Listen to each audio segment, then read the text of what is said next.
Pokemon Sword and Shield best sells Nintendo title in Japan. Where are you? Bring back National Deku or Dixito or Lazy Game Freak or bad design. All of this in your butthole. Your movements, your hashtags all fail. Because why? Because you sheep bear. This is why, dumbasses. Yep, we're live just to make sure. Hello there.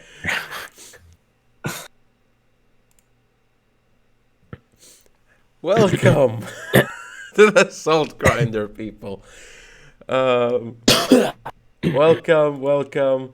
I had to show Aziz in that moment, in his greatness, telling you about how all of you are sheep.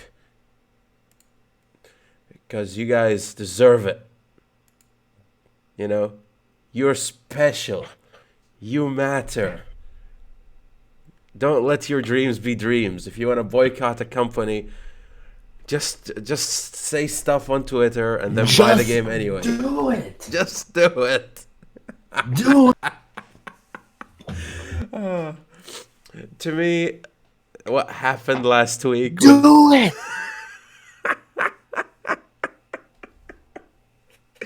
What happened with Pokemon Sword and Shield is one of the great failures of the internet. Congratulations, all you fucking filth. You managed to not only talk smack and pretend like everything matters, you are the biggest proof why everybody on the internet are a bunch of sheep. You see what happened to Blizzard? Oh, we're gonna boycott Blizzard from now on. Everybody came back once they announced a new game because nobody cares. And the same thing happened with Pokemon. Oh, they removed a couple of features we liked. Boycott. They released the game anyway. Oh shit, I need to make games. And that's what happened. Nobody described it better than our good buddy Darkrai Q8. So everybody subscribe to Darkrai Q8. And embrace your sheep nature. Welcome to the Salt Grinder.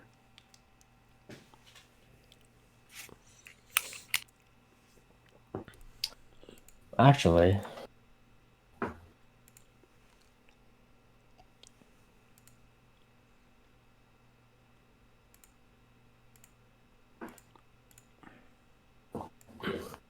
swag.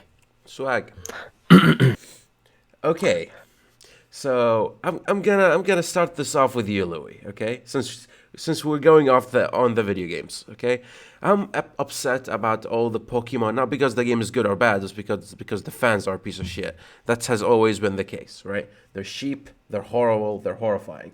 But you have something painful on your side of the gaming spectrum too. Modern Warfare got nominated for like best shooter or something, best multiplayer. Modern Warfare of all things. So by all means, tell me about this. Oh my god. You want to start with me this early? Okay.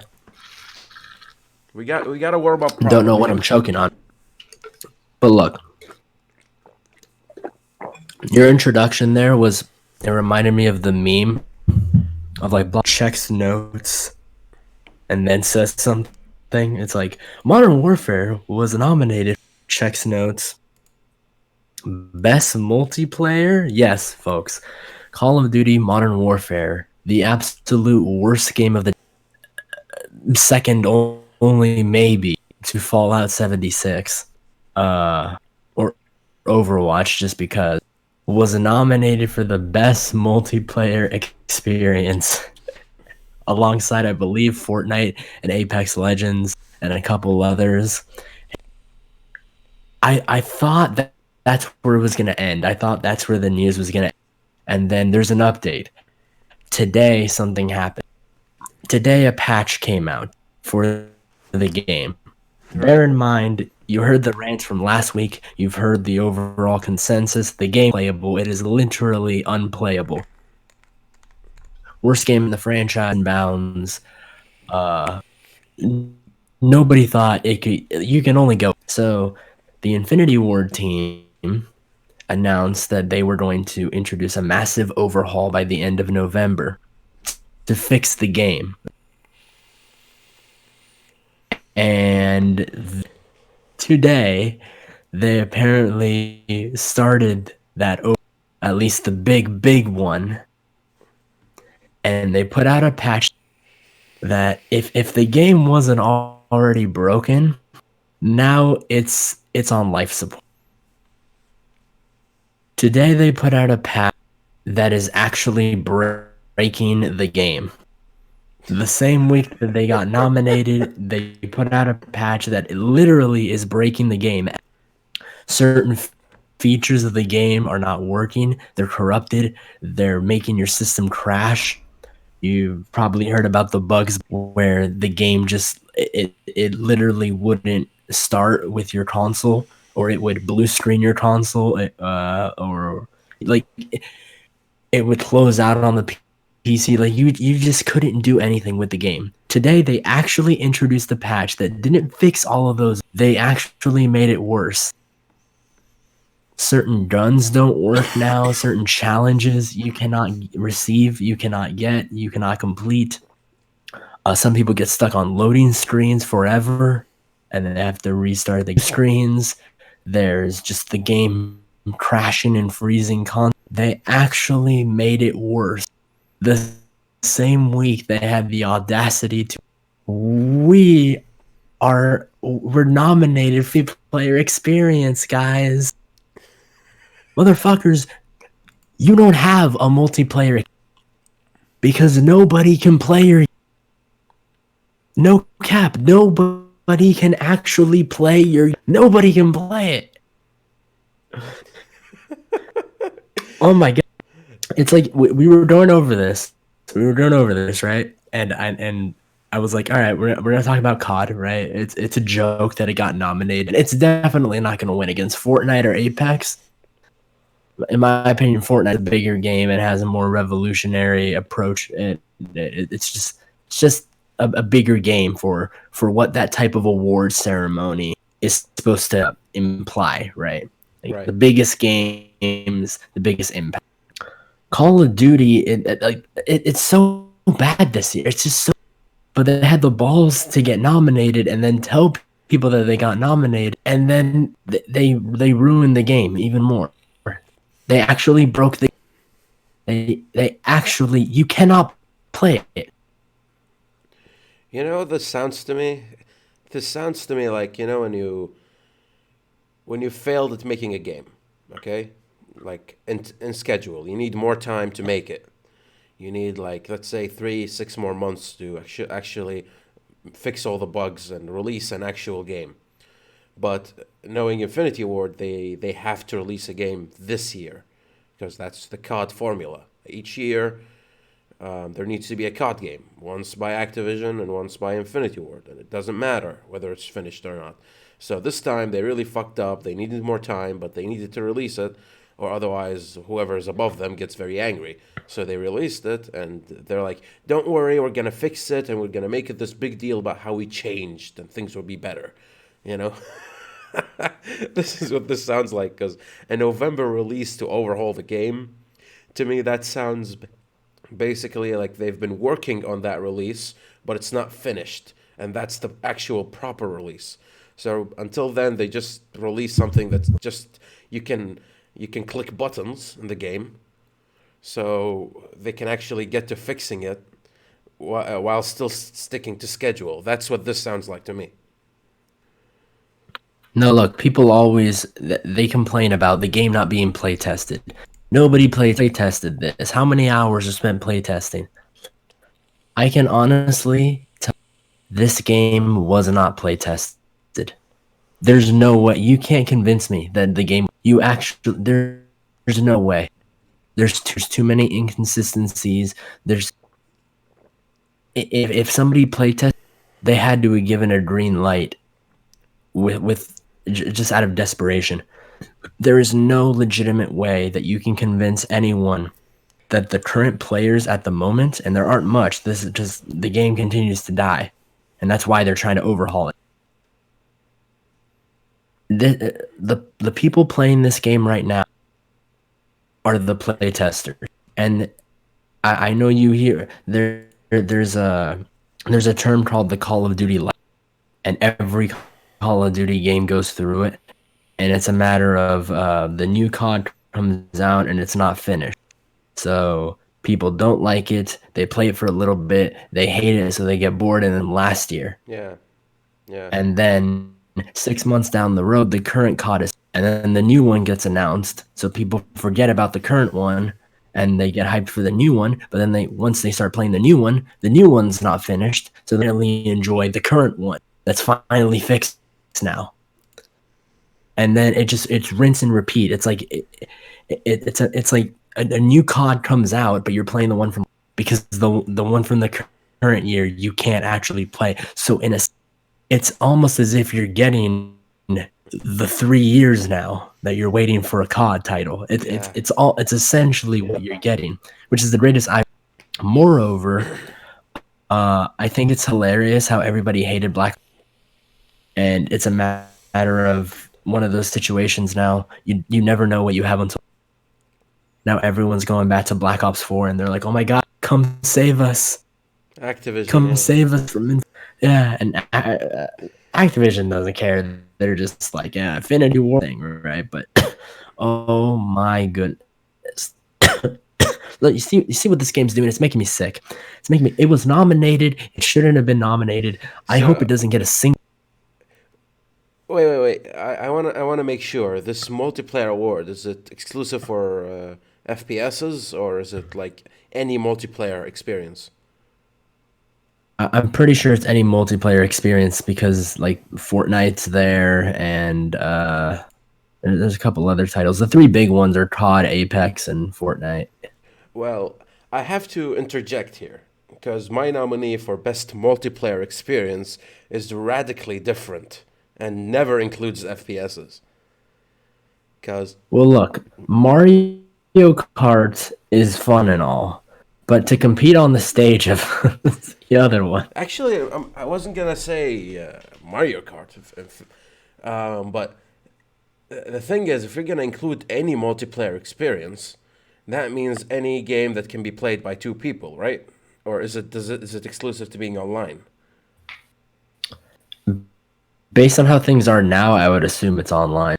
Okay, so if that's so, then the best multiplayer experiences should be thrown to strategy games, okay? Not to FPSs, because those multiplayer experiences are by far the best. Well, hold on. Not even close to the Hold quality. on. Fortnite is a strategy. Fortnite is a strategy game. Shut up, Louis. Shut up. Shut up, Louis. Shut up. I don't know. Ask Nintendo. Nintendo seemed to think that it was a strategy game. Louis, you're a disease. Shut up. Oh, what is a disease or Game Awards to begin with? Because who's gonna be at the Game Awards? A game journalist pests, right? You're going to be hearing about this. Well, this game deserves to win because blah, blah, blah, blah, blah. Insert opinion. No factual evidence whatsoever. It's just like a bunch of these journalists and these game media experts will be over there covering the event, and it's a circle jerk. Like, make no mistake, these new events that keep popping up for gaming are just poor man's excuses of E3. And E3 already sucks. I know that this award means nothing. It's just so whenever you add the fucking, when you open the games, like nominated slash won the award for, ass wiping or whatever. I know that. I recognize this. Even game of the year doesn't fucking matter, right? However, if you're gonna take the best multiplayer experience and not include EU4's greatest LAN party, which had 102 people in the same game with the most intense streaming slash playing experience, then you're not doing your research properly. Okay? You're being cancer. Don't put FVS's, Smash tournaments are better multiplayer experiences than whatever the fuck COD or Apex or Fortnite gives you. Look, here's why you don't want you like. There's a lot of people that are cheering just like it's their game is like their team. Like I'm gonna go vote for my team. I'm gonna go vote for my game. Right? The reason why you don't want as a fan your game to win is as they get those accolades, they start to develop an ego, right? The developers feel like they accomplished something. They'll be walking around with their chest, a bunch of nerd developers around the studio, just walking around like we won, we won. They love our game because they have to be great. We got an award for it. You don't want your game to win, because then the people responsible get an act, and then they won't want to listen to fans. And let me tell all the COD fanboys out there, the COD fanboys that deride harder than look, you don't want, because COD already has an ego. And Infinity War, if they're incompetent or if they're major trolls, or both. But you don't want to add a different layer of incompetence. No, but here's the thing, Louis. Here's the thing. Here's my argument, right? What's its name? Avengers Endgame made zillions, right? Trillions of fucking dollars in revenue. It won't be nominated for the Oscars. And I know the Oscars are a piece of shit platform for awards, but at least what they pretend to do is they take the more artistic and more powerful movies as opposed to the most popular. And I know like Black Panther. Yeah, I was gonna just say, I know Black Panther got in there, but the fact that Black Panther got in there, it's the same as COD being nominated. So I'll forgive that. Okay, that you need to just pretend to be SJW for like 3 seconds, but that's okay. But generally speaking, you're supposed to get the cream of the crop, the best experience, artistic and whatever. And I know the Oscars fail at this, but I'm going to use them as an analogy anyway. The ideal Oscars, not the Oscars as they are now, right? This is what awards should be for. Fortnite doesn't need awards, right? They're making their money. But what you're supposed to do is you should nominate those games, like Undertale, last year, where it was released and everybody just started, creaming their pants because it's this new indie game that's the best shit ever. It's better than Tummy Rubs and whatever. And, you expose people to this artistic statement that would usually be invisible to the casuals, right? Because the casuals, like you, Louis, you piece of shit, don't know anything about video games, right? They're just like... Hey, man, that's a little bit hostile. I like, okay, you can play Apex, right? But you were playing Spider-Man too. I'm not hearing any new games from you, Louis. You're stuck. You're stuck on your casual, trap hole. I have mained Apex. That is true. I'm thinking of starting the new Star Wars Jedi Fallen Order. You There's some can't. things about. You are. Shut up. No, Oh fuck me. shut up. Okay. Oh my god.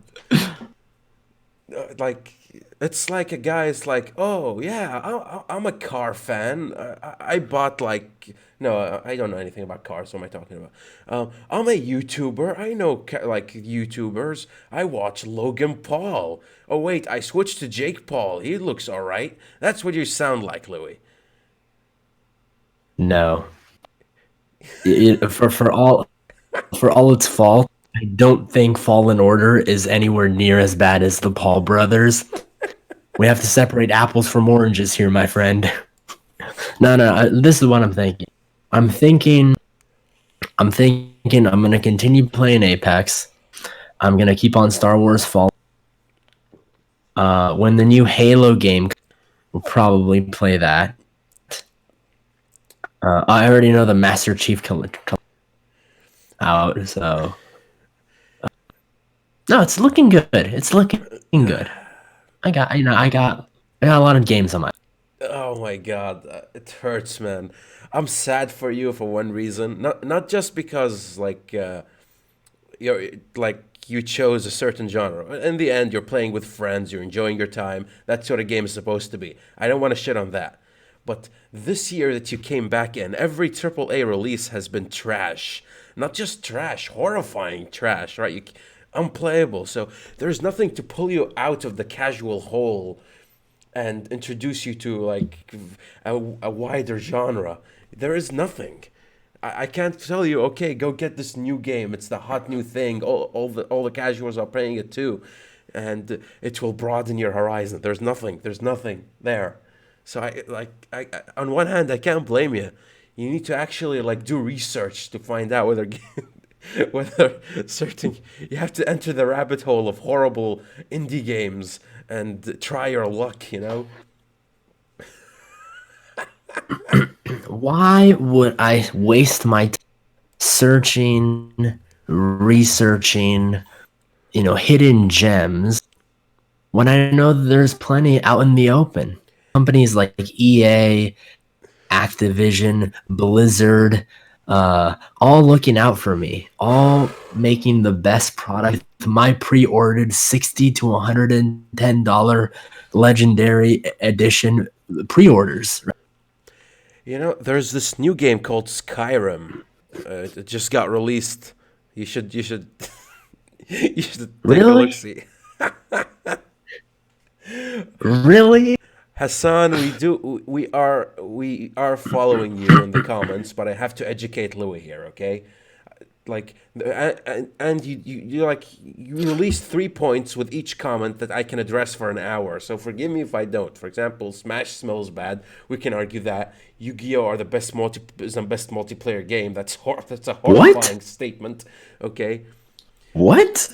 yeah, right. And then What's that Russell Westbrook meme? Y'all tripping, man. What? Yu-Gi-Oh hasn't been since they were riding on motorcycles, whether it be a game or a card game. No, like you wouldn't add Yu-Gi-Oh as any good multiplayer experience. Yu-Gi-Oh right now is just a bunch of cancerous lawyers trying to pretend that the game is good. No, no, no, no, no. You want good card games. Even Pokemon is not a good card game. Like for best card games, you have to either nominate Magic or you nominate Gwent, depending on the platform. And arguably Magic would win it because Magic is the OG. Keyforge too is massively popular as a card game, but you definitely not Yu-Gi-Oh. Yu-Gi-Oh is winning off the hype that people watched it as kids and playing it for the love. They didn't like no. Put Yu-Gi-Oh aside. And I'm Pokemon actually multiplayer. curious. Yeah. Like, I'm actually curious as to like who, like what the. Okay, so it's Apex, COD, Fortnite, Final Fantasy, and Destiny 2. Those are the nominees for multiplayer game. I actually had to look that up. That was bugging me that I thought Destiny was on there. I thought I saw them. Hassan, we're talking about current games at their current form, right?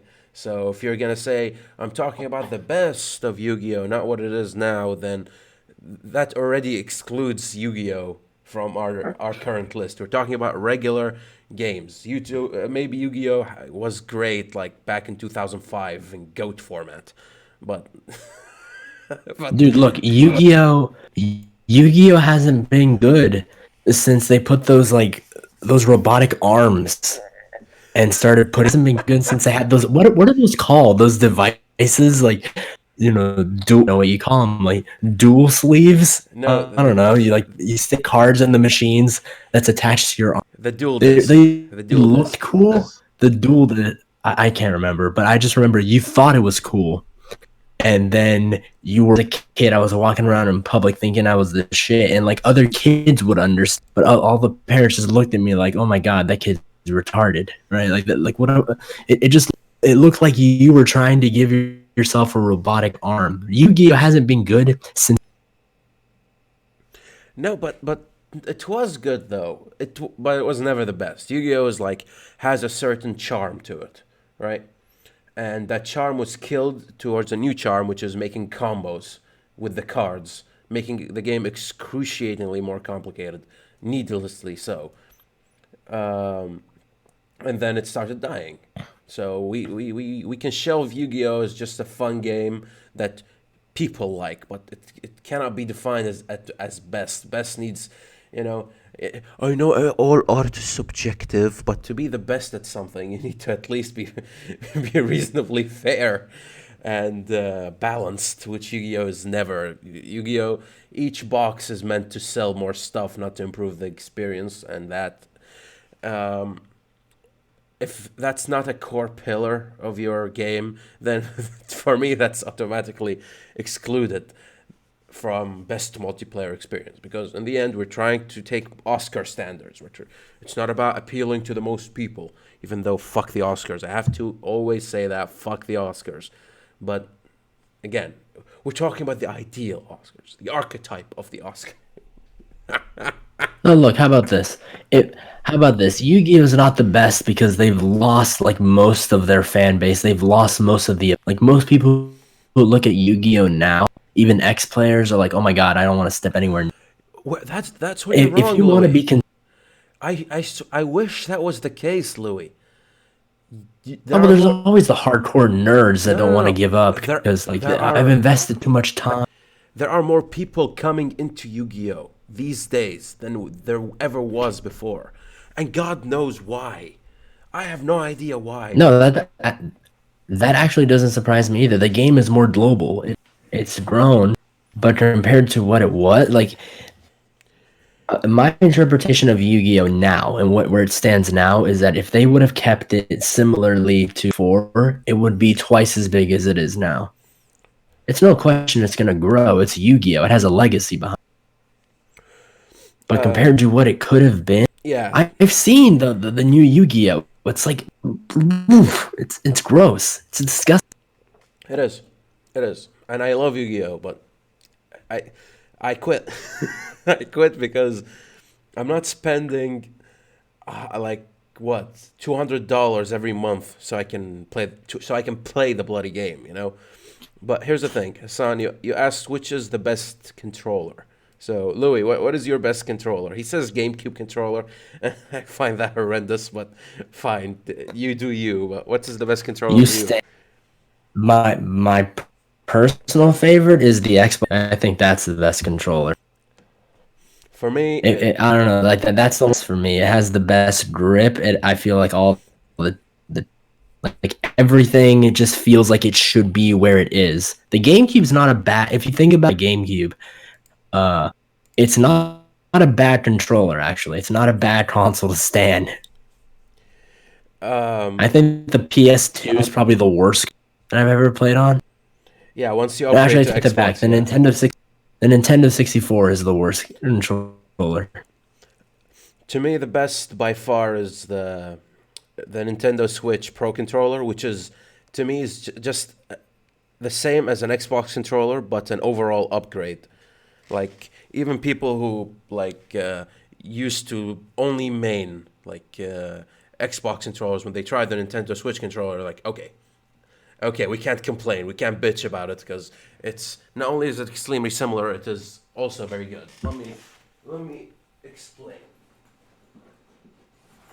And I have to ask too, Hassan, because do you mean because I know that many people don't do this to GameCube controllers anymore, but like out of the current controllers, do you mean controllers that like modded ones or in base form, like a PlayStation 4 DualShock, an Xbox One base controller, or do you mean the SCUF, Well, something modded?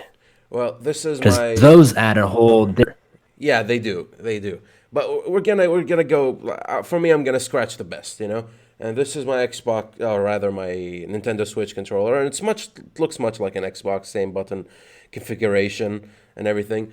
But the difference is when you grab it, there's a weight on this side, which allows it to be more firm and just feels more comfy in the hand. Not only that, it has motion control support, right? So if you play a game and for whatever reason it has motion control, you have the option of actually maneuvering. I play Splatoon with this, and the motion control is just fucking brilliant. I fucking love it. Also, it's painted, so it's my darling. But it's like an overall upgrade to the Xbox controller. I use it now all the time, even when I'm playing on PC and I'm playing casually, like a single player or something. I just pop out this controller, Bluetooth, and I just whoa. And that's another thing. It's Bluetooth and charged with Type C. It's not like the Xbox controller where you have to buy an extra battery and you have to attach that rechargeable battery in there. None of that crap. Just everything is built in and ready. I love that. I mean, if he's talking about stock controllers, yeah, I'd probably have to say the Xbox 3, my personal favorite. Let's see, which one am I looking for? The PS4 DualShock. Good job with this one. Just because I actually do think that the new PS4 controller is more comfortable than the new Xbox, and it's actually easier, in my opinion, for an Xbox player to go to a PS4 than vice versa. Just it's slimmer too. I don't know. It comes down to preference. Add mods, then obviously like I despise paddle. the PS4 controller for one main reason: that touch screen in the middle. Okay, I don't like that. I didn't like that at first either, until you have to start using it in the middle of games, and then surprisingly convenient it is, because you know exactly where it is every single time. Before, it used to be like there's options. I hate touch screens on my controllers. Period. I always miss the button. My hands are too big. I will miss it. That's why I don't play games on my bloody phone, because touchscreen and my hands do not I need buttons. Give me buttons I can play.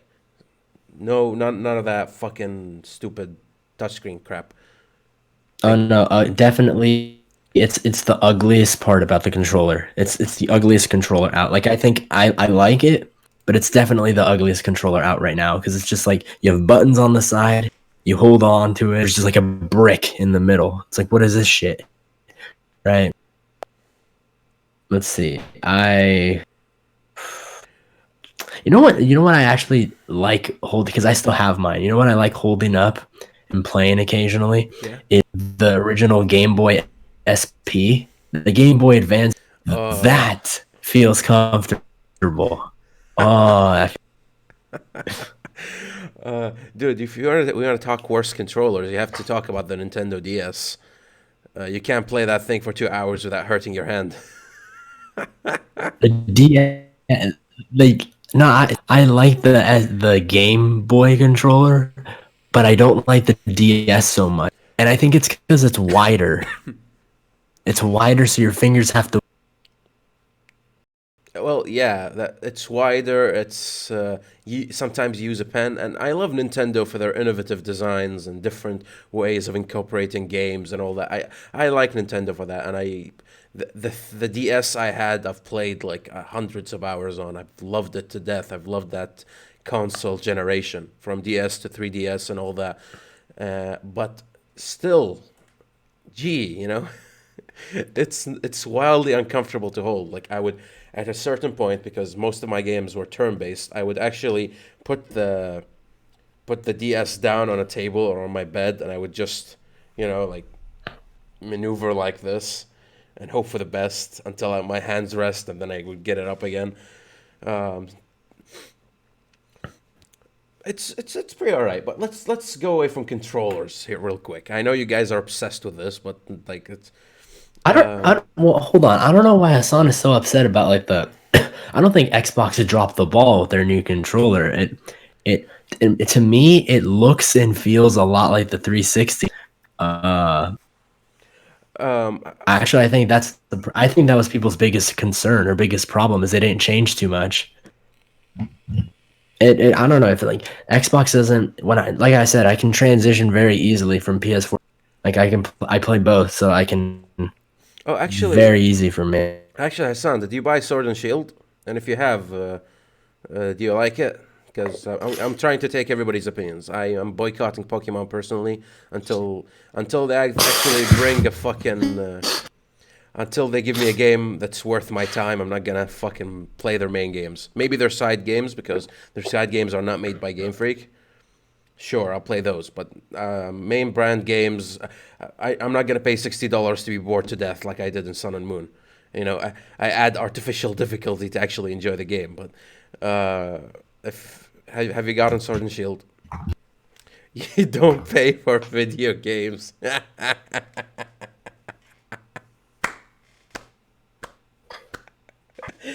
He's all about that free to play model, bro. I don't.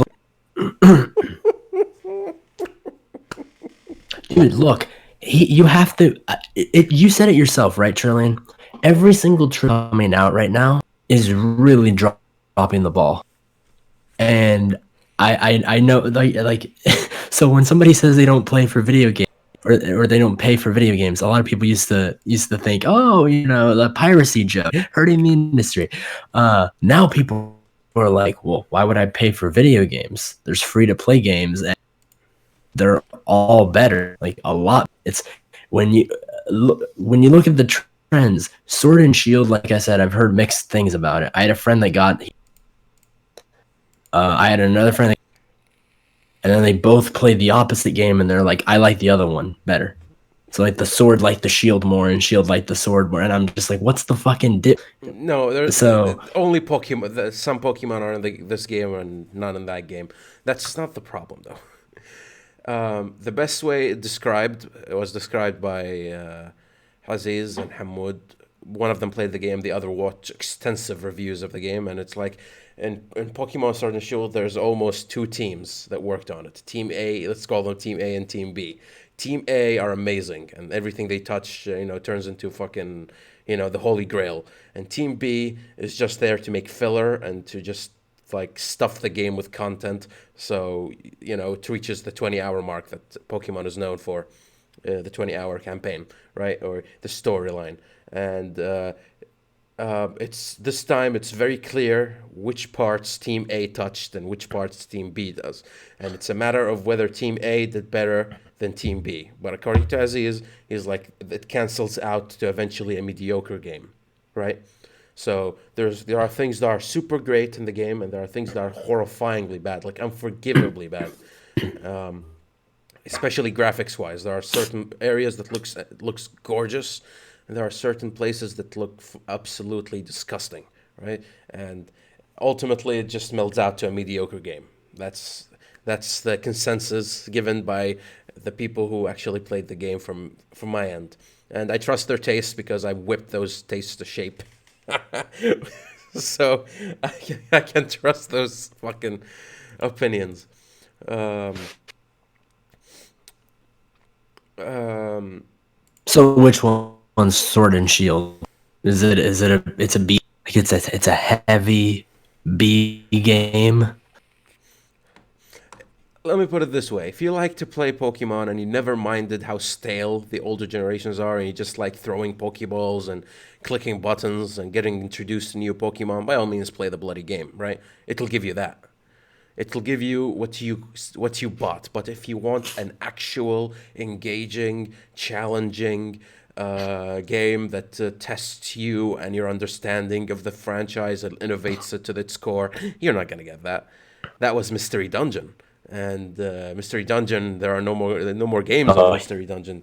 Fucking here we go, another Mystery Dungeon stan over here. What, dude? I never. I don't even know that much about Pokemon. That's all people want, the Pokemon. Like even I know that. Even a cat knows that's supposed to be. Dude, yeah, you have to understand. Okay, I never played, or rather, I've never finished a Mystery Dungeon. Right? I never caught that hype, but I've seen the gameplay. Okay, I've seen like I played or I saw Abby play it with me. Like he showed me the game, right? And everybody who played Mystery Dungeon say the story made them cry. Now I don't know if it'll make me cry, but but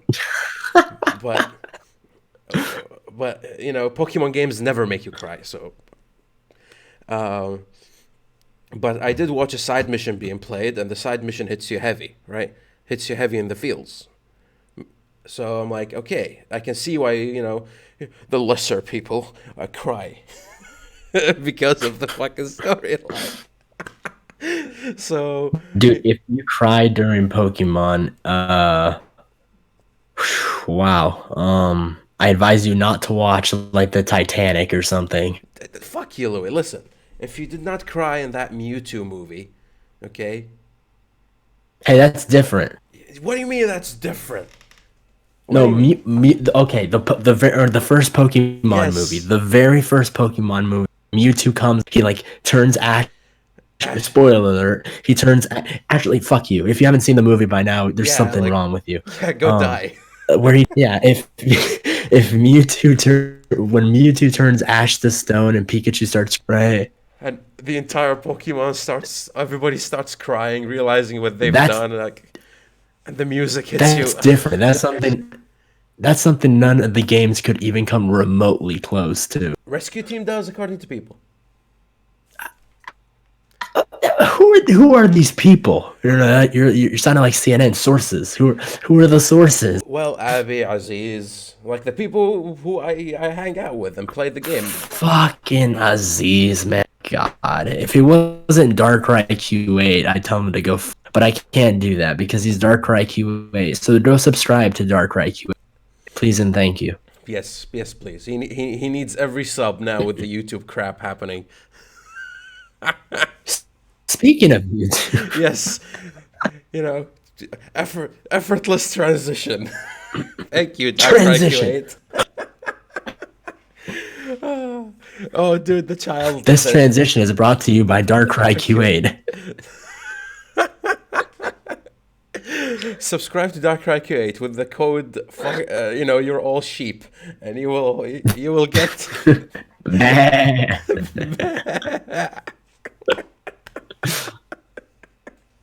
No. YouTube has continued their rise and fall. And by rise I mean only just to dip back into the falling. And apparently, if YouTube gets sued for child laws, it's the creator's fault. So it's beautiful. I love that there's YouTube Kids and there's regular YouTube, but right now YouTube itself has to accommodate for kids. When for the last 5 years it was trying to appeal to the kids. So now, as a YouTube creator who toned down his language, you can't cuss, you can't do anything. Now you now you have to actually cuss, because if you don't cuss in a fucking video game, the YouTube staff, the boomers and the YouTube staff will interpret that as for kids.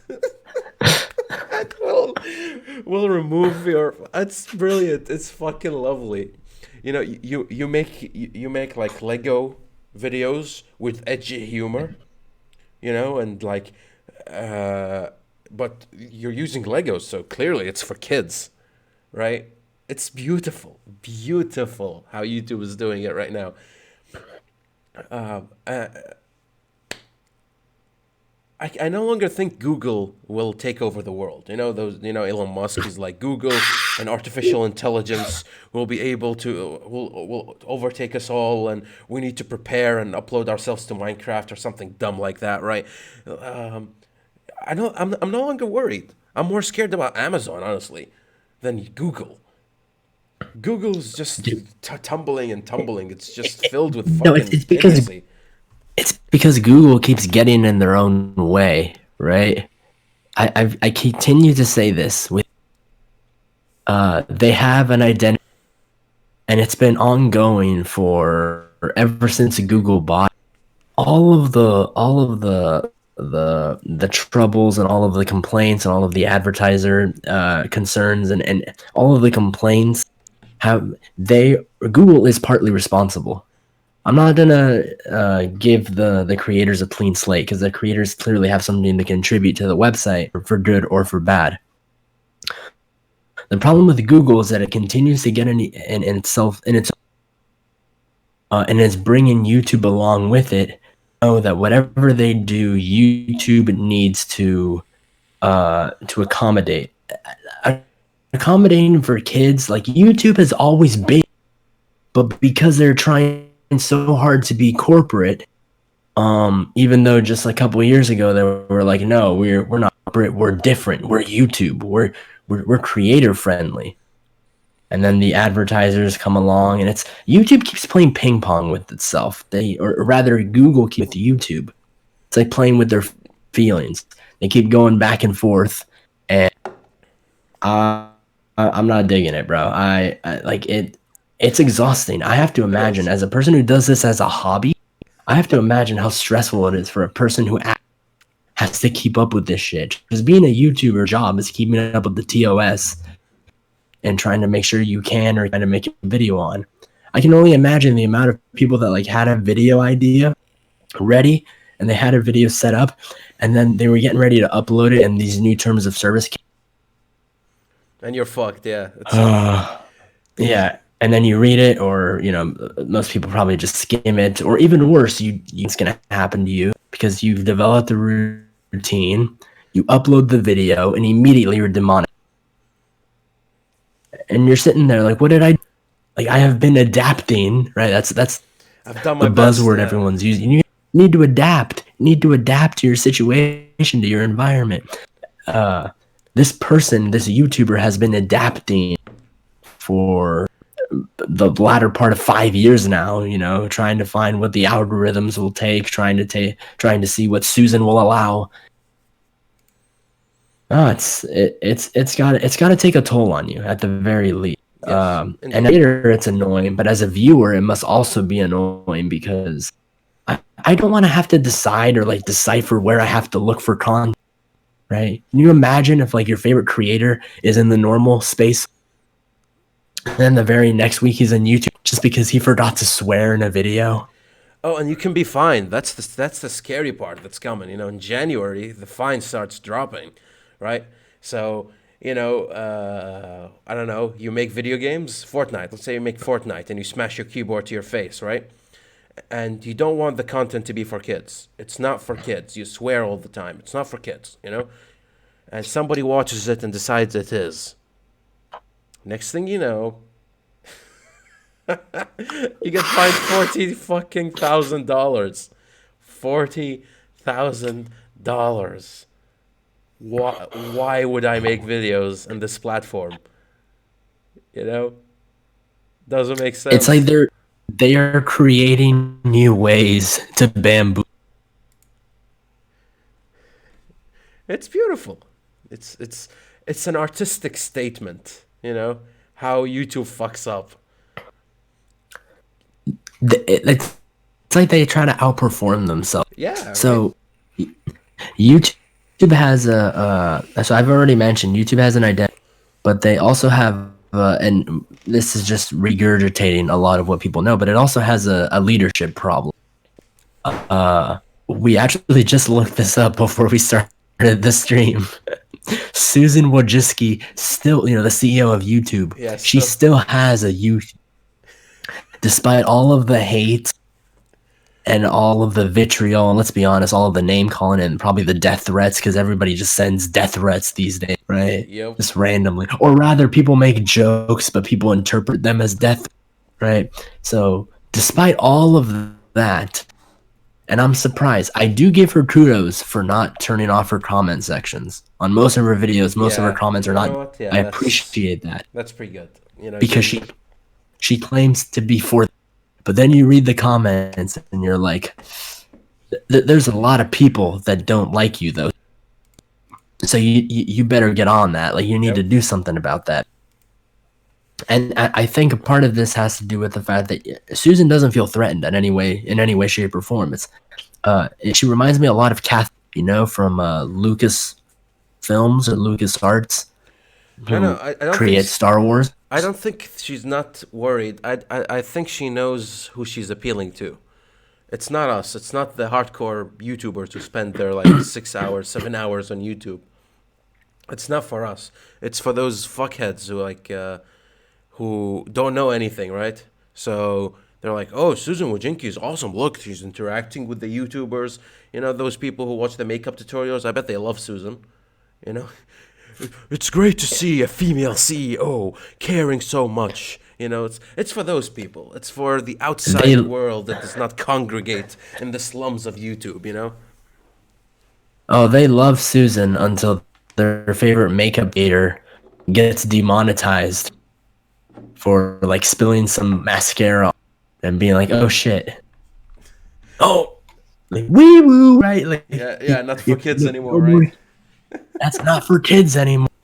You know, you just decide to add a funny outtake at the end of the video. Like, look, I messed up, and you forget to add a. Like, just imagine, and you forget to add a bleep in or something. Like that's all it takes. That's actually all. I will say this though, and I believe I mentioned this before.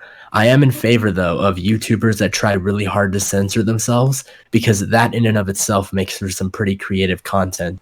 The different sound effects that people use to bleep out their words, right? Like there's the traditional censor. There's like farts, fart noise. There's like the Roblox like death sound, oof, right? Like people use all those sound effects to bleep themselves out. So I think that in and of itself makes for a pretty creative part of the process. It's okay. Hold on.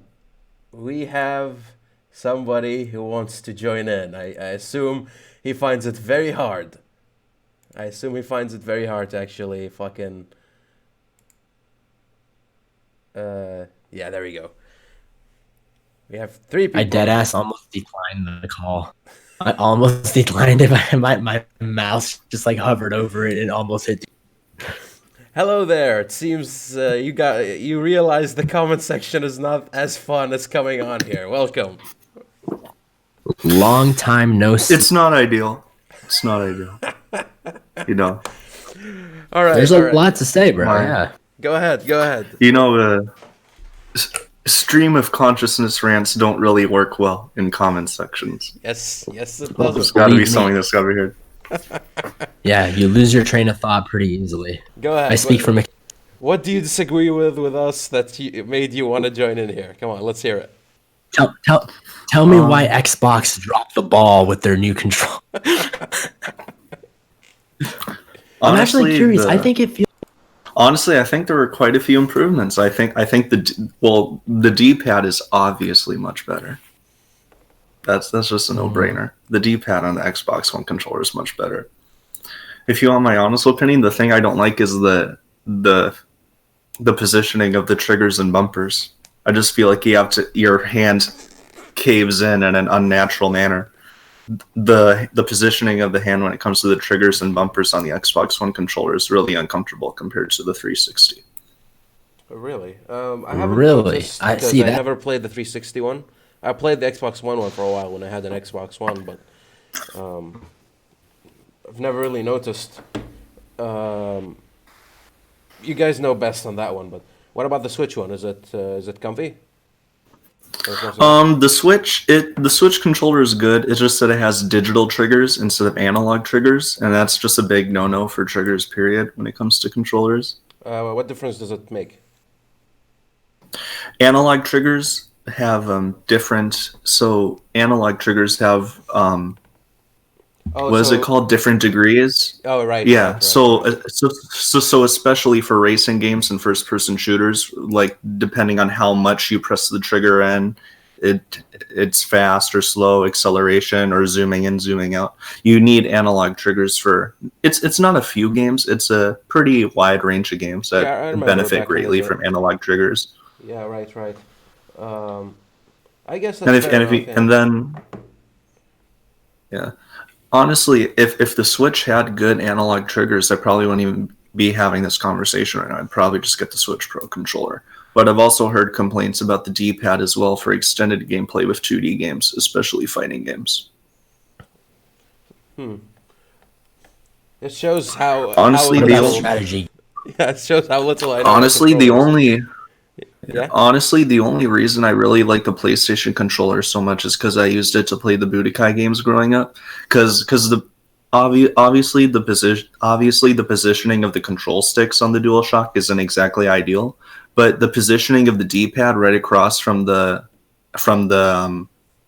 shape buttons is just ideal for 2D games, especially fighting games. Like the D-pad on the DualShock D-pad is really good for fighting games. Don't they use that thing for fighting games, that like arcadey fucking, and everybody's into that? I'd rather I would rather just use a controller than carry a box around. That's fair enough. I'm fully for that, but pro tournaments. I still love, like, okay, in Tekken, I think last year in the Well, I world mean, there's plenty of championship. people that spend all that money and they still suck at the game. No, here's the brilliant part, right? So Tekken, the last one, last tournament that I know of, it was won by a Saudi guy, right? And the Tekken meta, you have to play King, the guy with the fucking like tiger face, and if you don't play King, you lose. It was that simple. That was the rule, right? And then this Saudi guy shows up and he plays Jin, the main character. And not only that, he shows up with a PS4 controller and he wipes the floor with everybody and wins the fucking championship, right? And it was a spit in the face for all the established lore and meta, right, that has ever came into that game. So I never got the idea of this being better than this. This is more comfy. Why would I go and play like an arcade guy? It's like those people who play Smash and they still use that original controller from Smash One. Like, why do you use that? Well, I mean, the thing is, if you have a control stick and you're getting the arcade fight pad experience, there's no reason to have all this space and on Yeah, this box that you're carrying around. and it's Plus, you just look like a wanker, Is there any bro. static If with my the mic at all? Wii died. Does my mic sound normal or your mark is excellent. No worries on that. okay? Now, Yeah. I do want to I move. got the day off tomorrow, so I can be up a little later. Nice, nice. Glad to have you. Yeah, Are you I'm still working gonna Black be Friday? working a little bit. I think I'm gonna be working a little bit of overtime every day until the holidays are over, though. As long as you're getting paid for it, that's awesome for me. I get time and a half if I go over 40 hours, so it's not too bad. Well, to make you feel better, as an update for my work situation, I finally got assigned some schools, so I'm actually working now. So, yay, That's yay! good. I'm earning my paycheck. You're flushing toilet. Congratulations. Yeah, it's still flushing toilets, but by all means, if I get paid for it. My question is why they do that. It's like that nobody can look at the toilet and be like, "Yup, it's clogged. Where's a plunger at?" They have Well, to call you because it's a big deal apparently. no, we're the ones who, like, schools that we check on are government schools. So government, they either pay out of their own pocket to bring guys in, or they ask us to use the government's budget that was assigned to us to do the cleaning. So if they don't want to pay, they just call us. So I'm basically, that's my job, to see whether something is worth paying for or not. You're an engineer. 5 years and a half, Louis. I know. You're Five just a years and a half. glorified. I know. You're a glorified plumber. Is the sound Trillion like has to to get me. his tenure first. Dude, Louis, I can train you for three Trillion, months. trillion. I can train you for 3 months, right? And you can do my job 100 times better than I would. It's that simple, you know? Degree or no degree, it's inspection. For now, I mean, what if you want to move up? Um, If you want to get promoted at some point, I don't know what your drive is. I want money. That's my drive. Give me money, I'll be happy. I have other projects to work on, and I need budget for them. But that's besides the point. Let's move on, right? How do you think people who have decades of experience in a field but have no college degree feel when they have to end up working for someone who just got out of college with a degree but has no idea how to do the job? I feel for those people like tremendously because they know everything, right? And here I am, just graduated, and because I have a higher number on the social hierarchy, I get to tell you what to do. Doesn't make sense to me, but um, But that guy could have I entered. feel like experience and merit of previous accomplishments should hold more weight in the job market. However, I Well, didn't. just being in the field should count more. Yeah, Um, like if you've spent at the end of the job that you're gonna apply for, the number one thing they're looking for is experience, I have to preface and this. they just want it paired with the degree typically, I have to which preface makes it this. a guy with 10 years experience. Generally speaking, even if you have worked 40 years as a construction worker, you would still not know why steel beams are positioned the way they are. You need the technical, mathematical Or knowledge for why that. jet fuel can't melt them. Correct, right? Oh, this So we're demonetized. now. Oh shit. but but the idea is, even if you have 40 years of experience, that does not exclude you from needing to actually enter the technical field before you get to tell somebody what to do. So my advice for a person who spent 20 years in construction is to continue your studies, put those 2 extra years in for the technical knowledge. Otherwise, um, you wouldn't have mathematical basis to base your experience around, which is why it's always encouraged to work 2 years in a diploma, then get your bachelor's, spend 2 more years working as a bachelor's, and then work your way up. That's the best way to actually gain the full concrete experience. Pun not intended. Well, I am seeing a lot of people. So get an associate's, do internships for 2 years, then go back to school for another 2 years. Yes, horrifying, right? There's a lot of people getting certificates too. So, like, I know people that have worked in a field for 5 years. In order to move up, they want them to have some education, but they know they're not going to go back to school for a bachelor's, especially as they're working. Have They you looked into them- trades at all? I know a lot of people are looking into trades in the United States again because all the boomers are retiring. I haven't looked at trades. I've looked at project management. Actually, my current job is having me looking. I'm not looking into it by choice. It's more of being forced to, but it's pretty better. You get that education. It's like 17 weeks of a program, 3 hours a week.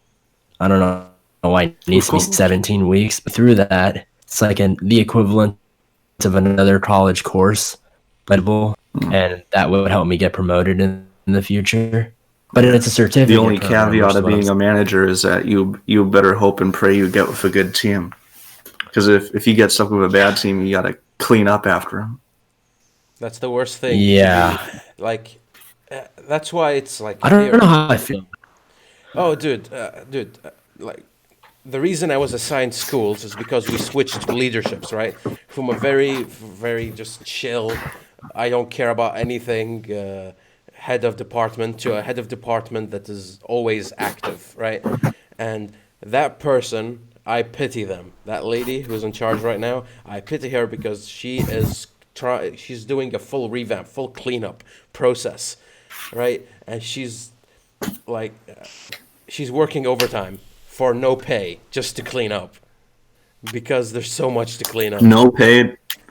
Oh, because is she a salary instead of non-exempt?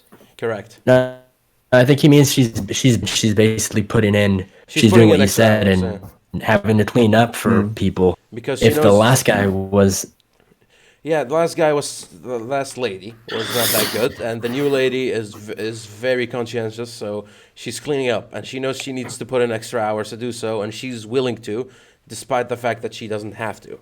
She's not getting paid for the extra time. There is no overtime policy here, at least in this current time. If you pay you can't work extra hours for extra pay, mainly because if you work extra hours for extra pay, most people who won't work will pretend they did the work and then get paid anyway, so they removed that. trillion. Yeah? I didn't do that. Fuck you, I didn't do Something that. in my throat. Sorry. Fuck you. I told you it's like. No. Let's introduce a new topic, and it's a hashtag, okay? It's a hashtag that I adore and love and feel special with. And the hashtag is #furry and proud on Twitter. All right? Oh shit. Okay. Speaking of that still and fighting trending? games, what do you guys think of Sonic Fox? I don't know about him, but I just don't like the cut of his jib. It rubs me the wrong way. What the fuck is a Sonic Fox? What like? I thought Sonic was a hedgehog. He's the furry who plays fighters at Evo every year. Oh God, no, I no, don't know thank the you. guy. Okay, And God something bless him. I hope he does well in his combat, but for his game. But like, if you're furry and proud, for the love of God, kill yourself. Okay, okay, just It's go heresy. away.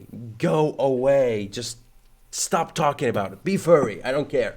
You're allowed to exist. Okay, just don't rub it in my face. Don't be fucking proud. It fucking pisses me off.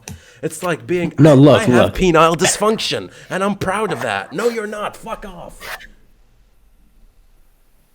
No, dude, look. Remember when MSNBC did that whole story on furries? And like, or they accidentally stumbled into it. There was like a convention, Yeah, and and they there were was a confused. fire Yeah, at the yeah. convention, and the convention happened to be a furry convention, right? And you have the top Nazi, they can't hold their laughter because they've actually never seen it. Weirdest thing in the world. That's fine. It's strange. You're a strange hobby. Let's call it a hobby. But when you tag and you get it trending and you get millions of people looking at it on Twitter, don't be surprised when you start getting some name calling direct towards you because it's just different. I'm being very nice here. Being a furry is very different. Oh, but it's fucking weird, bro. It's Louis, fucking weird. Louis, Like people are gonna laugh at you. People are. I've done a lot of thinking on this. Okay, how did this emerge? How did this become a thing? Because there were no furries in the '80s, I think, right? Or at least you couldn't say it out loud and actually have people be like, yeah. So Well, I'm pretty sure everything that we see now has always existed. It's just that everyone's skeletons are out of the closet because of the internet. well, correct. Yeah, but I feel like it's a lot like cross dressing. I feel like people used to in the privacy of their own. Sebastian Maniscalco, that comedian, he's like people would do stuff in the privacy of their own home. Now public because there's an audience for it somewhere. no, hear me out. What made furries a thing? Like, because whenever you break down a fetish, right, you can trace back through somebody's childhood to the exact moment the fetish started, right? And it's usually It was Sonic the Hedgehog. Oh no, that's not my. Oh, maybe it's a contributor certainly, but or at least for the newer generations. All you have to do is look at Chris Chan, and that's No, for me, it started with Looney Tunes, okay, and I love Looney Tunes, right? But it started with that female bunny, okay, way back oh yeah, when. from Space Jam. Yes, you know your shit. That's when it started. When they sexualize her for like 3 seconds, the child looking there's like, oh, I can now associate that with attraction, and then it deteriorates in their head the more that it gets rejected by the family, and next thing you know, you want to fuck a bunny. That's where it started. Okay, that is my theory. Okay, because that's how fetishes happen. First, you're exploring, right? So you don't know what's really attractive or not, besides the classic boob and vagina, and then you start looking for other things, and then the more they get rejected or encouraged, depending on the person, the more the sexual associations happen, and next thing you know, people are licking feet. Okay, this is how it happens, right? And for furries, it was Space Jam. Okay, that's when. Yeah, but I mean, they were kind of already using that symbol with Hugh Hefner, the bunny, for, Oh, I mean, I think you're. Yet I somehow still agree with the point which is. that I mean, it's all sodomy at the end of the day. It's just different degrees. Oh It's God, just- no. Oh, okay. I might have to draw the line there, bro. No, I look. It's like if you look at the Playboy bunnies or like even people, sexy cats for Halloween or something. It's like I think most people look at that and think that's an attractive woman in an attractive costume that happens to resemble an animal. Is when furries like these people. But they've look already at. taken that first step. N- I mean, the No, ears and the what? tail are No. there. Why do you keep making it weird? No, No. it's I'm not. All I'm saying is like they're already crossing a line, so to speak. You yeah, know. no, it's Well, okay. What I'm trying to say is it's not that bad, but it always starts somewhere. yeah, and then it deteriorates. That's where I was going with this. Yeah, it starts somewhere. Well, look. It always starts somewhere. That's what I'm trying. That's all I'm trying to say. It always starts somewhere. All right. Well, I can get behind that naturally. Like, obviously, it's gonna start somewhere. It's just funny to me to think that there are people out there that like will see some normal person who just wants to like dress up as a cat for Halloween, and Halloween is where you see a bunch of this shit, and then like an actual furry comes out and he's like, oh, she understands me, and you can't tell the difference that day. No, the horrifying part in all this. Okay, you can enjoy whatever sexuality that rubs your head the right way. You know, I don't give a shit. However, when you start saying you're Dragonkin and you have a drawing of yourself as Dragonkin on your fucking Instagram, okay, that's when I stop. Okay, be a functional human being. Who is this? Everybody. Dude, open up your Instagram. Look up the furry accounts. Look them up. That's their actual... Dude, I barely use Instagram. Yeah. I only use Facebook, and that's just for the few groups I'm in. dude, you have to understand, they're taking it too far. I'm never making a Twitter account again.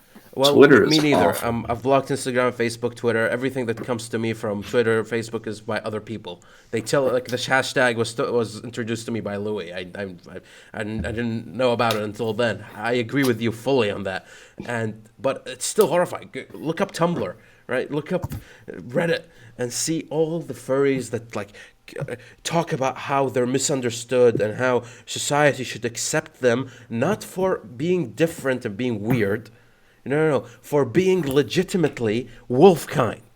Okay? We can't. Oh, you're talking about the other kin, like, what? right? Isn't that what they're called, the other kin? Like people who think that they're other species. Yeah, and whenever they go into like. Trans species? Yeah, dude. No, it's not. They not believe. Called, it's not called trans. They came into this world in the wrong body. They should have been a wolf, but they're men, So they try to compensate. And whenever you see them in VR chat, they always wear the full costume, like a wolf or like, a dog or whatever the fuck they want to be, right? And the worst example of that was introduced to me. Like there was a channel which was a tech channel, like all he does is mess around with technology. And one day he made like a face reveal where he talks to the fans, like live stream. And what he did is instead of putting his actual face, he used a mic, and then he used software, right, that tracks his motion, right?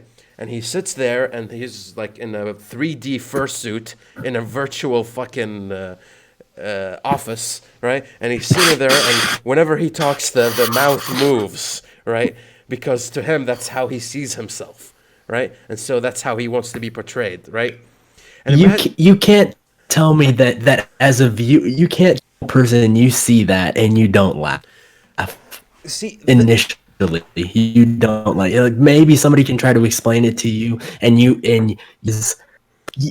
at first glance you can't look at someone like that and be like you can't not get it. It's that simple with me, okay? When that starts to happen, not only that, you start demanding that I respect you because of that. Again, furry and proud, like it's a fucking like achievement to be a furry, okay? Like, who's proud of having cancer? Nobody's proud of having cancer. It's a misfortune. That escalated quickly. Okay? For the love of God, go away. Go hide in your fucking like den in the forest that you've built to yourself to sleep whenever you feel uncomfortable. Okay? Just go there. Okay? Be proud there. You know what it is? They want to feel good and acknowledged about actually like doing anything. It's like participation trophies, right? Yeah. You didn't win, but they still want you to, I'm an important member of society and I should be respected and studied. It's that thing, right? And For the love of God, go away. Okay? Do something with your life or don't do anything with your life. It matters little to me. Just go away. Okay? Go No, to your no, check it out. conventions. Go to Though. your go That's with actually a pretty good analogy. right? Okay. That's actually a pretty good analogy. Furry and proud hashtags started because there, like, just a few days prior, there was an LGBTQ and proud hashtag, or like a lesbian and proud, and like a bisexual and proud hashtag. And every day there's a different one. Furries took that because they saw that they can benefit from it, Yeah, and they're ride the like, wave. look, Yeah. understand them. Maybe they're ready for us. And we, like, when you take into consideration that most people aren't even on board with the whole transgender, like most people don't understand that, they can't come to terms with that. You can't have two major stepping stones in 2019. That's not how life works, right? Like, you can't have the introduction, the assimilation, for lack of a better term, You know what's of transgender right you know anxiety, it's and then introduce furries in the same breath. you see, I view the transgender issue and by extension everything else, right, as a perfect example of, that guy, that one friend who always has like 13,000 bar stories that they tell you about every time you meet. And whenever there's a new guy, they can't stop talking about what happened to them at the bar and how they were tough and powerful. And then, an actual situation happens at the bar and they're the first one to run away. To me, being transgender, being furry, and talking about it, and trying to be accepted, and forcing people to call you these things and all that, all of it is like an extension of that guy, right? Isn't that just kind of like the guy who can't live past high school? Yeah, yeah. They're Or is it a all. little different? What did somebody like Ben Shapiro said this once, which I like? It's like the left wants to put you in a permanent state of being in college, because being in college is where you are outside of actual reality. So they want you to actually remain there for the rest of your life. So remain in your 20s, even if you're 40. And that's how they get you, right? They, being a furry, being like, it's okay to be female even though you have an 8-inch dick that makes regular people be jealous. It's like it's these things, right? They just have you stuck in that loophole where they do whatever the fuck they want with policy. Well, and you have all to that wonder shit. what it's for, too. Of course. You have to wonder what the agenda's for. Well, the agenda is very simple. If there are not functional members of society, then it's very easy to do whatever these fuckheads who are like, oh, I don't like politics. I like to stay away from politics. That generation came from the fucking college students who were away from reality, and then when reality comes to them, they want to run away. And to me, you can stay away from politics, like when you're playing a video game, you're trying to distract yourself, but you cannot make your entire lifestyle away from politics. It's not encouraged. You shouldn't. You have to be engaged in your country's situation. If anything, talk about it and educate yourself on it and see who to support and who not I to think- support, because it affects you. But they don't do that. Yeah, They I don't think want the that. problem, especially in the United States with politics, is people will elude themselves. People will elude themselves into believing that they're involved in politics by just voting for the next president every 4 years, but they'll never do anything about the community level, state level, city level. Yeah, they don't care about their County level. Yep. Yeah. They don't even understand how. Dude, I bet I know more about the U.S. Like federal state than the average American. Probably no more than me. I mean, I honestly not paying much attention to it right now either. For No, example, my favorites are the ones that, like, they don't pay attention for 4 years, and then, like, the next, like, because picking the next president, the election is like an event with the way things are right now. yep. Feel And like so you're it part of becomes like something. Exactly, it becomes like a part of a reality TV show, and you're part of the history. That's why Trump though, won, because he's a reality TV guy, and the embodies election is that. reality TV. And that's why he's gonna win next time, because you can't out TV And him. that's why you have people. But the best people are the ones that, like, claim to be educated. They just treat it like an exam, and they cram, like, the day before. I'm gonna do all the research about this candidate, right? And and then they go to the booth and they never conduct any critical thinking regarding the candidacy and what Yeah. it entails and what's at stake even. Yeah. Um, It's really it's interesting. not- No, go ahead. Go ahead. Well, if it's not, I'm more talking about like the centrists, the pretentious centrists, or the people that are undecided. Because the people that are always voting on party lines, obviously they already know who they're voting for. Yep. But like everyone always likes to praise those people that are undecided. Like, oh, they're so critical. Like they're trying to find the best possible candidate. It's like no, they're wasting because they don't actually do the research most of the time.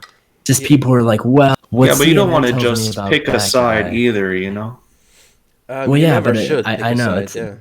You never should. And that's what happened with Hillary. They thought they had the Democratic... But you don't want to be indecisive either. I'd rather be Exactly, but indecisive. I'm talking about the people that any proactive action, like the people that just they sit and they watch a channel and they're like, well, that's bad, good, and then that's bad, and then there's no action after that. It's like they don't go find out why that's bad or why that person has that. Like, why is it that Hillary was against gay marriage and then all over to gay marriage and like nobody questioned it all of a sudden? Like nobody except the right who it was in their best interest to question it. Oh, dude, you know what you should do? You should vote based on what the celebrities tell you. You know, and they come and they're like, you should vote for this person. You should accept the important people's, you know, the guy who, as Bill Burr put it, the guy who played a Shogun that one time. He's the guy who you should listen to. Yeah, he's the guy you should listen to. He knows what's up. Or Cardi B.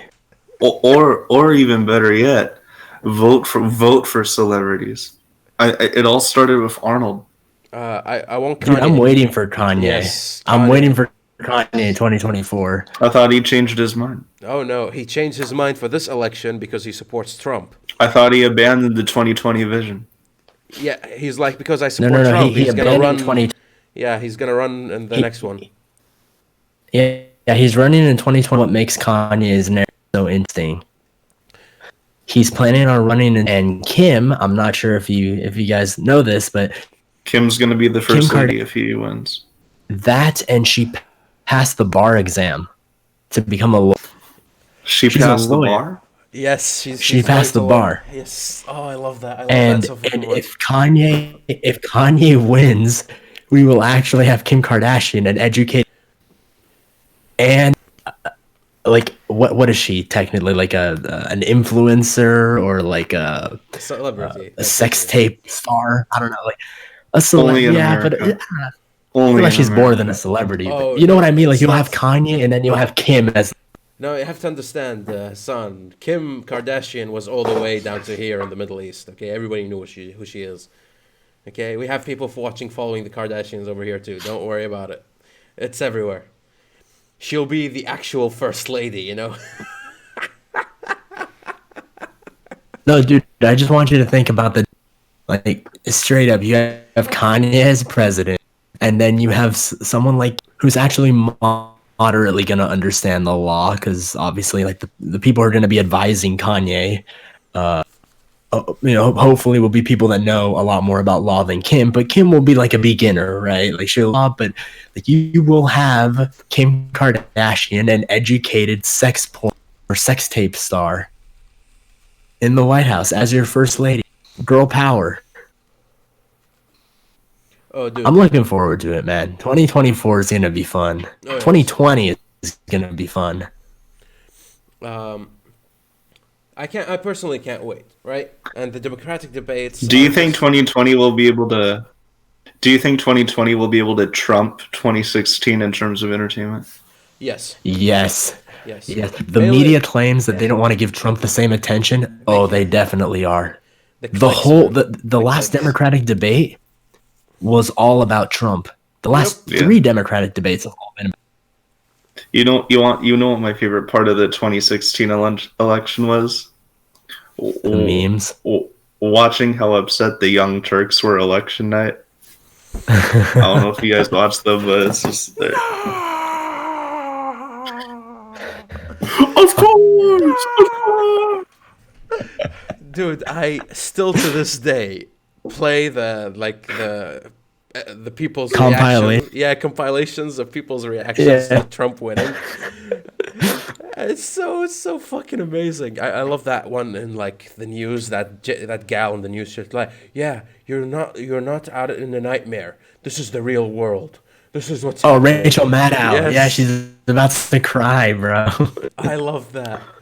I loved that. I loved the 2016 so fucking much, and I remember me and Lewi like debating who's gonna win, and nobody thought Trump was gonna get it for some reason, right? And me and Lewi was like, yeah, we're gonna. Since Hillary got the Democratic election, Trump is gonna get this. Hillary sucks. There's no way she's getting it, right? Do you guys honestly? Do you guys want to know why Trump won 2016? It's not that they really liked him. It's just that they hated Hillary so much. Yes, my brother Basically. described it best. It was an unpopularity contest, and Hillary won.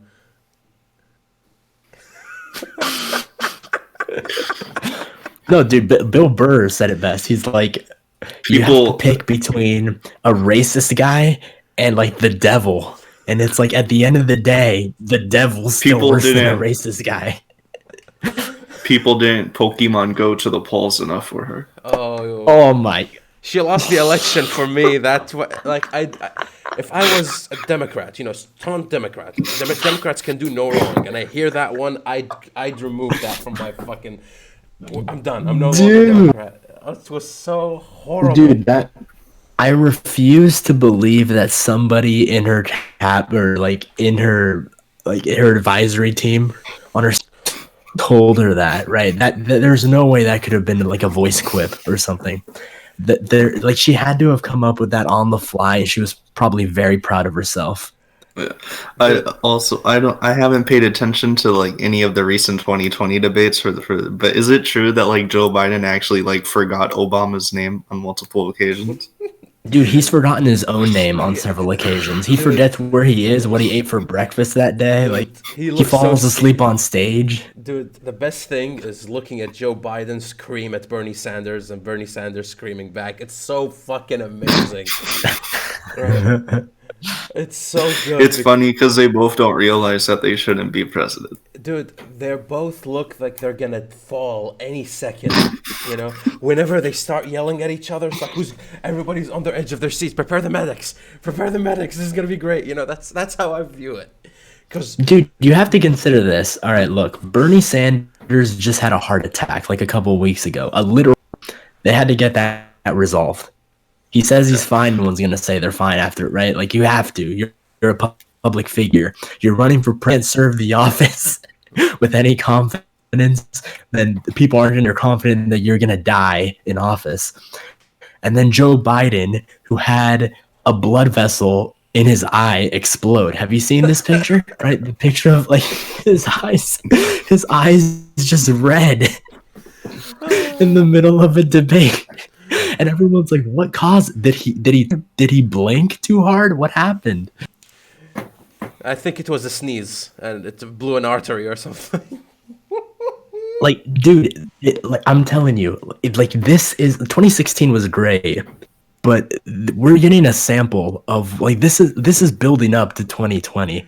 This is like the prequel of the show that we're yes. all gonna enjoy next year, And it has not. no, I do want to say this about Hillary, right? Hillary made a book on how she lost the election, basically blaming everybody, right? But all she had to do was like, the book title says it all. There's a question and there's an answer right below. The book is called "What Happened, Hillary Clinton." Okay, and to me, that's what's gonna happen next election too. Unless they get Yang in. Yang has a shot, but they won't get Yang in because they're a bunch of sissies. I don't who trust wanna Yang. win. I don't trust Yang. He has the best shot. I never said whether I like him or not. He has the best shot of beating Trump because he's trying to meme too. Okay? He's trying to meme too. I mean, I don't trust any of them. It's all for entertainment. Dude, you don't have to trust anybody, okay?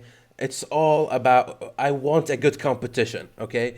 Whenever you watch pro wrestling, it's rigged, okay? But you want to watch an entertaining match, okay? I don't care who gets. But you don't want to see John Cena win all the time either. Yeah, so I want a good candidate against Trump. Bernie and Joe Biden will lose. It's that simple. There Okay. are no good candidates against him. There's no one that's gonna rival him. That's why I'm getting the underdog, the guy who has like 0.1% shot, which is Yang. Yang went to every podcast in existence promoting his campaign. He makes Asian math jokes. Like he's But he's not Kanye, man. He's not Kanye. He's not Kanye, admittedly. I hoped Oprah Winfrey would run personally. Okay, but Ew. yeah, because that'll be funny. Dude, imagine. No, but look, this is where I disagree with you because I agree. I would have liked Oprah and The Rock to run Oh, in fuck 2020. yes. Like, just bring all the big dogs, right? But this is where I disagree. I disagree with the media. Like, one candidate would be better to go up against Trump than the other, and I'm like, think of winning if the Democrats are taking this seriously. But as a viewer from afar, I actually see a scenario where I can find myself competition between Trump and any of the candidates, because every single one of the Democratic candidates right now, like, they actually You know what's are funny? mean. Because Trump has actually been on WWE multiple occasions before. Yes, he got tackled once. I've seen. It's just I'm sad for the U.S., but I'm also extremely entertained. So I like No, okay, it's look. semi-stable for me.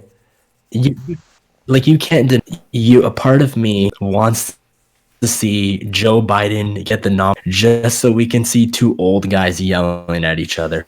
Right? Like, Joe Biden said he was going to kick Trump's ass, and He might get a heart Then you attack got- from the excitement. exactly. And then you got Bernie Sanders, who is just gonna yell about the pharmaceuticals or about like how people are on his lawn, Dude. right? All those young people, Lewi. and Trump's gonna call him crazy, and Bernie's gonna yell louder, and then Kamala, but even more evil.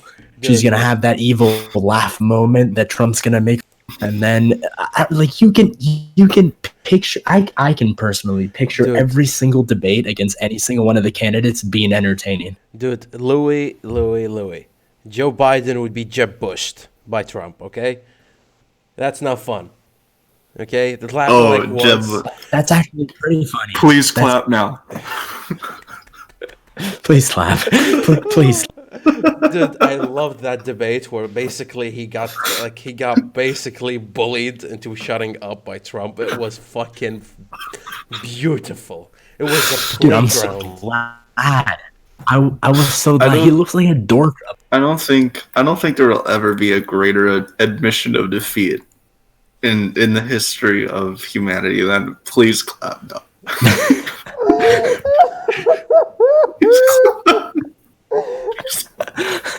It's so good. It's so good. Like,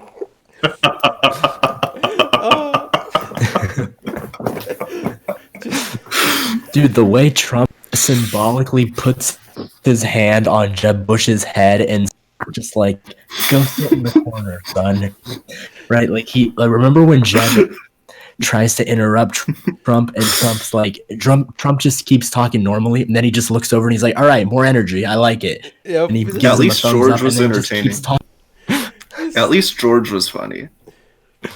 It's I good. feel like George versus Trump At would have least been George was funny more to- formidable. No, it's to me it's The sad. left hand doesn't know what the right hand is doing. No, dude. For me, I'm so sad that Ted Cruz. Did I say those words? I'm so sad that the internet killed Ted Cruz's chances of getting anywhere near the election, because I would have loved to see Ted Cruz versus Trump, like a legitimate 1v1 or something. Because Ted Cruz is smart. I've seen his videos like of him talking and he's very professional, very grounded. But his face, just the way people just that He just has the most punchable What was the face video? in the world. What was the video where he tried to hug his daughter on TV and she was scared of him? I have no Oh my idea. god. Dude, to me, I'm referring to the bad lip reading, where the bad lip reading killed his campaign, and just done. He was done after that. There was no coming back after that. Oh, poor Ted Cruz. I love him, but God bless him. Hopefully he runs next time. I want more of him. Green eggs and ham. Dude, there's an interview where Ted Cruz says that he has achieved everything that he has in his political career, and that the only thing that he has left is the position of president of the United States. He is going to keep running, and I'm here.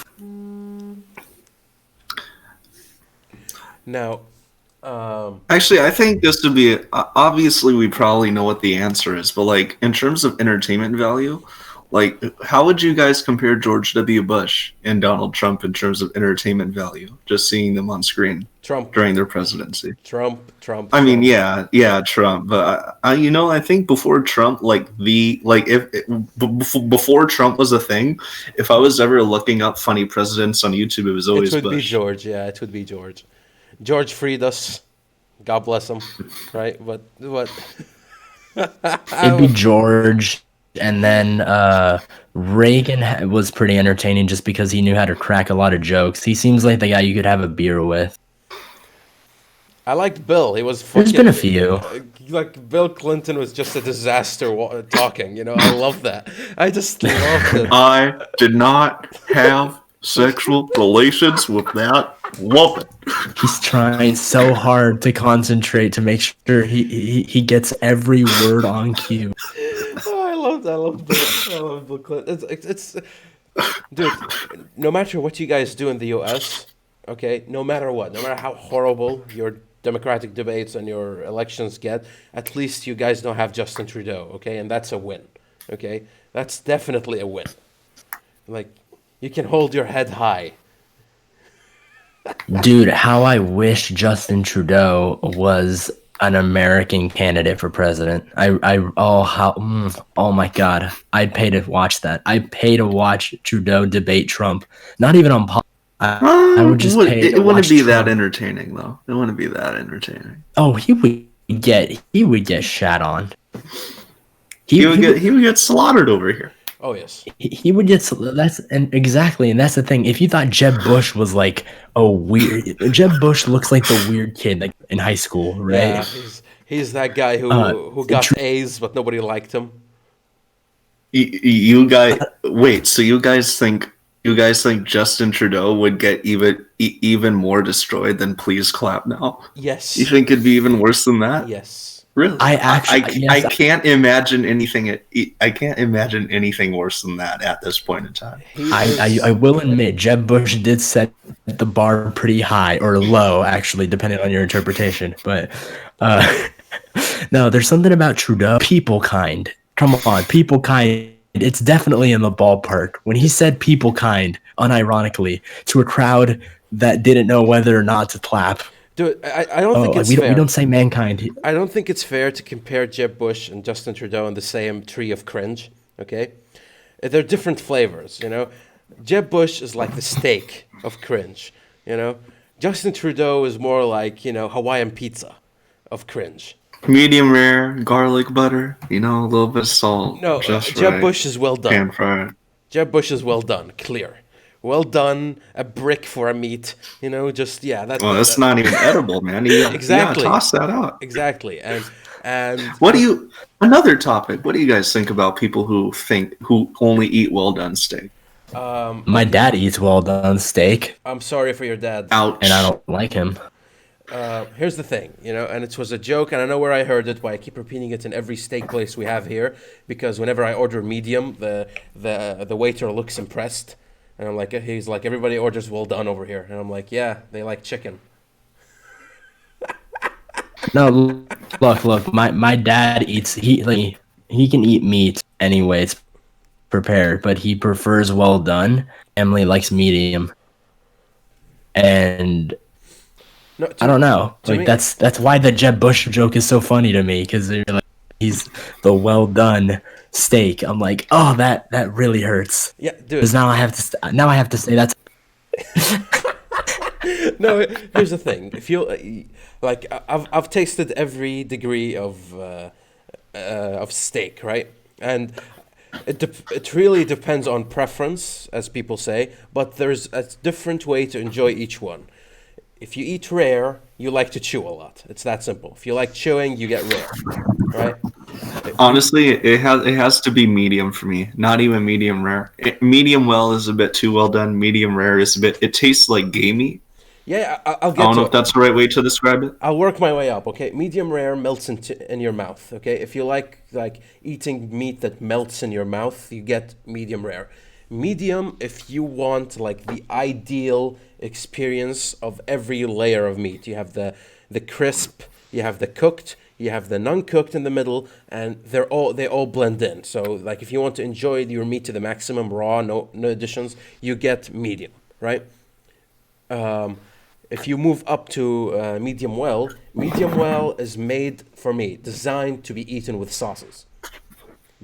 Like if you like eating with sauces, mushroom sauce, mushroom whatever, you have to eat it with A1 medium well. steak sauce, man. Yep, medium well is perfect for sauces. The texture is just right. But when you go to well done, you want chicken. It's that simple. But even fully cooked chicken isn't as bad as well done steak. Like you can still have moisture, Yeah, and it just doesn't. chicken fibers are just very different from meat fibers. If you overcook the meat fibers, it just becomes like just it's I can't do it. dude. Once I downgraded, like once I downgraded to medium well from well done because my family is all well done. My mom chars. If it's not charcoal on the top, she won't eat it, right? You know, it's funny. Like the My red God. stuff that's in medium rare steak isn't even blood, Yeah, but people just get intimidated by it. dude. I sat down in a family gathering, of like full adults, right? Everybody's older than me, and I just basically trashed everybody who ate well done, and almost all of them ate well done. And I'm just absolutely trashing them. Okay, and everybody looked at me like I'm the bad guy, like I'm the insane person. You eat your meat with blood in it, and like it's not blood, you fucking babies, And it's such a popular like in Kuwait. Everybody eats well done. It's fucking ridiculous. It's horrifying, the waste of meat. I'd rather Yeah, we're you not giving them visas. We're not giving them visas. Dude, I'd throw the meat in the trash before I cook it well done, okay? The trash deserves, whatever cat is gonna access the meat, at least won't eat it fucking well done, for God's sake. And I'm sorry for your dad, Lewi, but it's true. Okay? Okay, look. The reason why my dad can get away with it is fast. My experience with well done is that like if I want to chew for 5 and I want to be there while everyone else is already gone, well done. It takes me forever to finish because it's so dry. It's so hard to chew. It's not even good to chew. If you want to chew, get rare. And You'll you chew for guys call hours. yourself Americans. Ugh. Bro, what is that? What is that? The King of the Hill show where he's teaching his son how to cook, how to grill, and he's like the son. Bobby's like, what if they Bobby- want it yeah, well Bob- done? We we asked asked them kindly and politely to leave.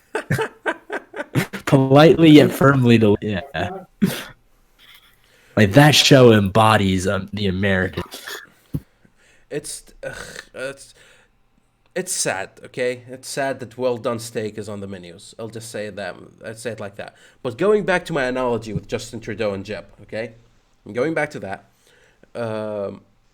Jeb Bush is well done steak of cringe, while Justin Trudeau is the Hawaiian pizza, right?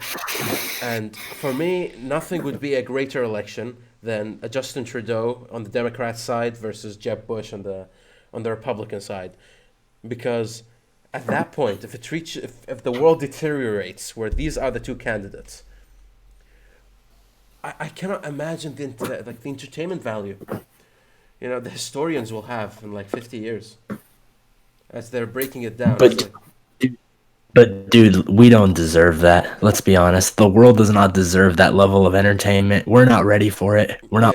Jeb Bush versus Trudeau and a cringe off. oh God, dude, I'm getting moist just thinking about it. Dude, I think this Jeb is- Bush would win. I think Jeb would win. Yes, that's my point exactly. he would win what though? The debate or the election or the cringe? No, just the He'll win the election. more entertainment. He'll win the election, okay? But not because he's good, okay? Because if those guys reach the stage, you're gonna vote for the guy who's just just this guy. And Justin Trudeau is not this guy, Jeb Bush is. He's the one who's so mediocre. You'd vote for him as the safe option. He's like, at least he knows how to do the job. Yeah, right. So, and I can imagine him in the as president in his inauguration, like saying everything, and everybody intentionally not clapping, Please clap now. just waiting for that one to like, you can clap now, please, and everybody just goes wild and claps, and they program him, They don't clap until he says it, and just for the next 4 years, that's what they do. Oh, I love that. Oh, I love this. Dude, I would love to watch a Jeb Bush inauguration. I really would. A Jeb Bush and then like have him speak, but nobody clap. Nobody. Can an ex-president be a applause, vice there's president? Wait, never mind. They can't. Never mind. Oh God. Because if they, yeah. Actually, That's actually a question I asked. Because here's the but I thing, never because found- you can't be a president again. So imagine an ex-president being a vice president. The vice president becomes the president if the president dies. So if an ex-president is the vice president and the president dies, that vice president can't be the president because they've been a president before. So it wouldn't work. Never mind. How many times did you say president in 7 seconds? A lot. no. Here's the thing. I just thought. I almost turned that into a dream. Guys, I just thought of an evil joke. So if Jeff, Hillary Clinton. oh no, if okay, you, oh God damn you, okay. Oh, if Jeff Bush, That's pretty evil. if Jeff Bush is in the bed, okay, and he's trying to please his wife, does he tell her please come?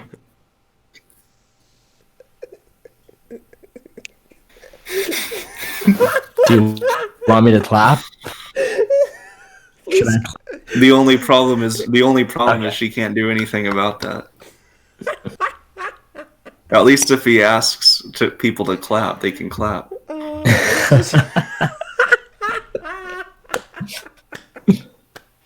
Dude, Jeb Bush. I'm sorry, Jeff. I'm Does sorry. look like the. Dude, Jeb Bush looks like the type of guy that has to ask his wife for permission to walk down the street. It's that bad with him. Dude. I'm glad he ran, man. I'm glad he had the confidence to run. I'm really. I hope he runs again. I I hope he runs again, but on a platform of like, I'm revamped, I'm better than ever, and then he comes out in public and he just gets absolutely effort. mollywopped. I really hope this happens next time. I would actually, I would actually just for the hell of it, see a triumphant Jeb Bush return. Oh, if he actually, I want him to Well, win in next tw- time. in 2020 I want him to be an absolute machine, right? He shows up and he trashes everyone. He's like his post-punk era. He comes like Clint Eastwood. He's seen everything. And he's just like one-liners everybody. No, he needs to earn more stripes for that. He needs to get this by Ted Cruz and Kanye in 2024, and then by whoever the other can future. What if he's Kanye's vice president? Bro. That actually could happen. Think about it. The vice president's job is basically to just stand there. What if Joel Osteen is Kanye's vice president? Imagine him hyping up Kanye. Kanye throws his diss line, on the candidates, and Jeb Bush next to him. Please be hyped, and everybody's like, "Whoa!" Like it'll be the perfect. Please yin- get lit now. Perfect yin yang moment, Please get Liddy up and.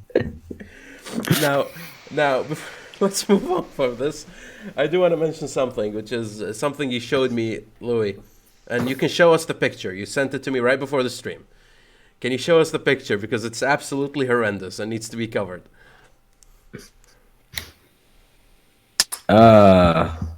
If I can find. What do you mean you can find it? Just look at my chat, you'll find it. Hold on. Absolutely horrendous, right? How do you do the screen share shit? Also, hi, Dark Turn on IQ screen Age. share. We did promote you in the beginning. You should take a look see at that. Alright, Oh, check this hello. out. Who's this handsome devil? Holy shit. Oh yeah, okay. So read this out loud for people who can't see. Hello. So I will admit I don't know how long this came out, but I was informed it is relatively recent. It's from the Daily, the U.S. edition. A mother was sentenced to 37 years in prison for killing 3 infant sons because she feared they would abuse.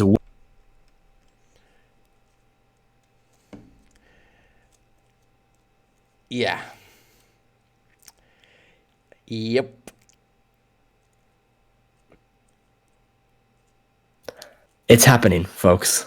You know. You may remember a while ago I mentioned that there was a woman who started, I believe it was a Reddit, or she went on some forum, and she started asking how she should raise her, because she's afraid that her son is going to grow up to also abuse women and to be anti-womanist and all that, and she is a hardcore feminist. And so it was a whole forum dedicated to like feminists that have male sons. And it's getting to the point now where people, like some of these women, they probably had that voice in their son. It's a boy. And the doctor comes over. Oh, congratulations. It's a boy. Oh, crap. You know, no, here's the thing. Here's the thing, Louis. They're starting to listen to that evil voice, man. Here's the thing. There was always a philosophical quandary or a moral quandary that you ask people, and it was basically if you can get a time machine and kill Hitler, okay, before he gets to do anything, is it right to kill Hitler, right? All he wanted was to go to art school. Right? Exactly. And then shit got south. But is it morally justified to stop millions of murders based on a crime that didn't happen yet? Right? This was a philosophical quandary that was all the time. And the answer is no, of course. Naturally, it's a no. Right? But here, it seems like the SJWs, instead of answering it rationally, which is no, it seems like they took the yes route. Okay? That lady, at least, took the yes route. You know, forget the fact that her kids may become world leaders one day. Forget the potential of them actually helping the SJW cause because they're raised by an SJW mom. Forget all of that crap. They're going to abuse women in the future, or there's a 0.3 chance. And as the Batman movie told us, if there is even a 1% chance, you have to treat it like an absolute certainty, you know? And she went and she took out her kids. Fuck her. That's number one. Okay? Fuck SJWs because it's reached that far. And for the love of God, you know, if killing kids because of abuse, by all means, abuse your fucking wives. If that's what they're gonna do next, you know. Well, hold on. I'll take that. It's funny that it's funny that you mentioned that part of this story that meets the eye. All right. It turns out that the reason she did this was because her husband used her, and she thought she clearly wasn't in the right mental state, and she envisioned doing the exact same thing. Right. As if killing people is comparable to hitting your wife because, you know, workday was a bit hard. For the love of God. You know, for the love of... Trillion. These people have disorders. They don't know what they need help. Trillion. Yeah, you know what they need? They need a pistol to the fucking face. That's what they need. That's a great fucking medicine. What about the kids, man? The kids can make do, okay? Orphanages will fuck them up, but they can live, okay? You know, the homeless are not having it too bad, okay? Maybe they grow up to be resentful to life and become an incel or something. But at least that's better. That's better than that fucking lady, okay? At least they're still helping fuel the economy, having to buy lubricant. a little more often than usual, right? To satisfy their needs because they can't find real women, but they hate real women. There's still more they can contribute There is a than being dynamic. 6 feet under. Dude, they can be saved by just having one good day. That bitch, there's no day that will save her. For me, and I agree with Aziz in the comment section, guillotine. Not even hanging, not even electrical chair. Just, just good old French style, And make it publicized throughout all of TV. Make it a horror show. So the SJW. Well, I'm not even reading the chat now. Make it a pay-per-view event. You've bro. now became a proper member of the Salt Grinder. Welcome. We don't read the chat. No, No, we I'll get give it a quick browse. no. We Give get him a engroused chance. in the topics and glance over the chats from now and then. Yeah, that's how you do. But Oh, again, look at that. There's no topics in the chat. I wonder why. There's no contribution anyway. It's almost as if MVC is not almost won by every person every single time by one person. It's almost like that almost never happens, It's already confirmed. Darkrai QA has pulled the wins this time. No cap. Yeah, he commented in like 3 seconds more than John Harlem did in the entire thing. It's brilliant. It's like, and then they come to you, Louis. It's like, oh, we cannot possibly compete with others. Come on, John. What are you doing? Step your game up. No, I should just have the chat open and just type everything I say in the stream in the chat from now on. Just I get to be in the stream and MVC. Just They never had a reinforcing chance. it. no. Here's Also, you get to prove your dominance to all the other. Just be like, look, I'm in the stream and I'm commenting my thoughts again, so you get me. You get me. oh, dude. I've just realized the revelation. I'd rather have boob streamers than SJWs, and I think we should push for that more.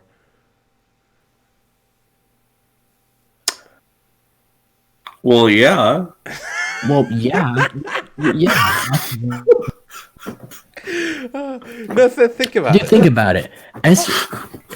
I've already thought about it. Look, I can mute the boob streamers. And just enjoy the show. The SJW about real issues that really aren't a big deal. Most. No. I take it a step further, Louis. Here's the thing. Here's the logical argument, right? SJWs, for the most part, they become SJWs. 80 to 90% of them, they become SJWs because they can't actually compete with regular women. Okay, because if a woman has her life good, as they should, using their proper female tools, right, and that's not necessarily genitalia, but it includes that as well, right? They Pretty sure it is. Yeah, they can make a good living out of themselves, right? But the people Of who course. can't dye their hair, increase a couple of pounds, dye their armpit hair and walk around pretending like they matter, right? Well, if they were online playing video games, they don't even have to be particularly attractive. There will be an audience for everybody, right? And just emphasize, okay? Next thing Adapt. they get all the Just attention. adapt. They get all the attention they would have gotten and way more than any SJW movement will ever give them. And so we should promote the boob streamers, okay? We should tell anybody who's on SJW, how about you stream on Twitch, Oh, that would be so hilarious if Twitch just became SJWs versus boob streamers. Oh, dude, that would be awesome. Holy shit. Oh, you're a genius. Okay, guys, we need to push this. SJW And then versus Mixer boob can streamers. be for gamers from now on. Yeah, we just move Mixer onto the fucking, where the actual Keep content. keep Mixer for gaming, but all the other entertainment Yeah, on just Twitch.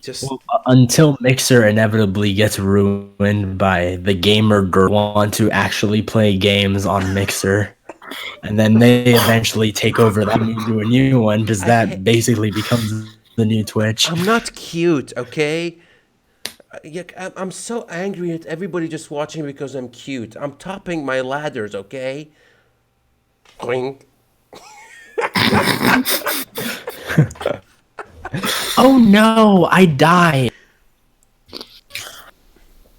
and like zoom out. It's like it's Hold on, so guys. predictable. I have to grab lunch. Boing.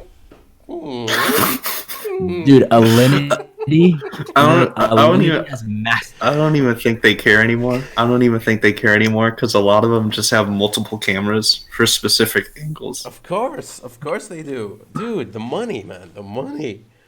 Dude, the best one is Alinity. Oh look, I have a.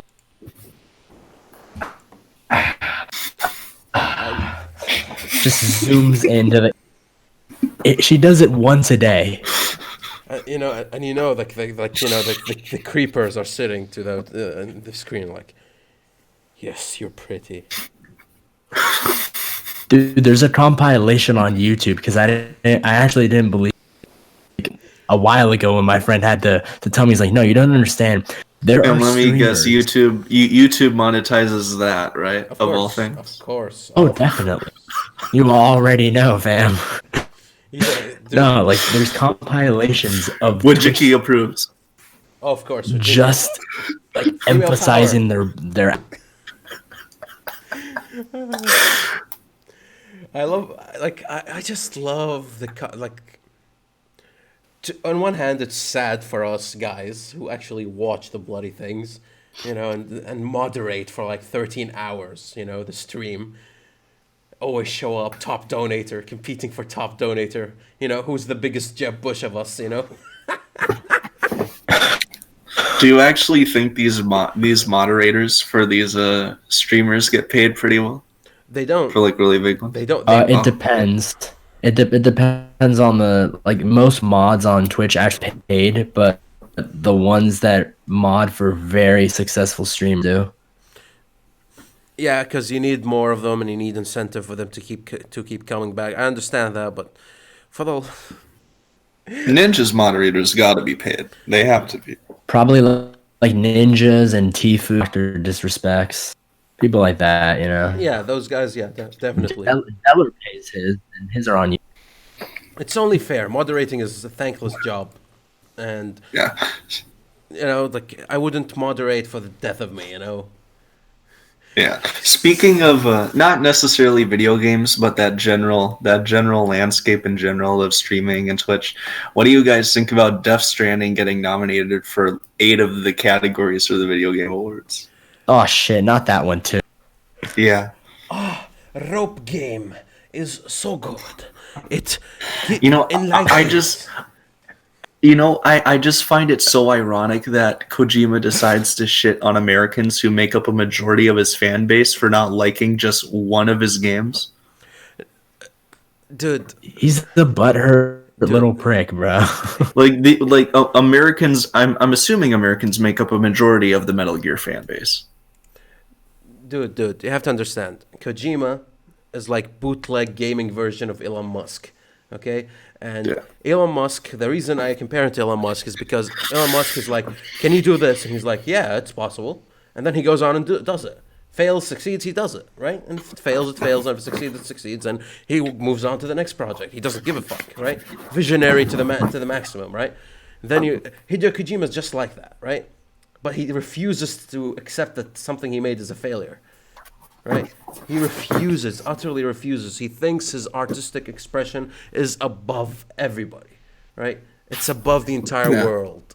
Like, my games are going to be analyzed like Shakespeare will, you know? Like, I'm honestly very worried that people are gonna start making video games and playing video games with the mindset that they don't have to be fun to be good.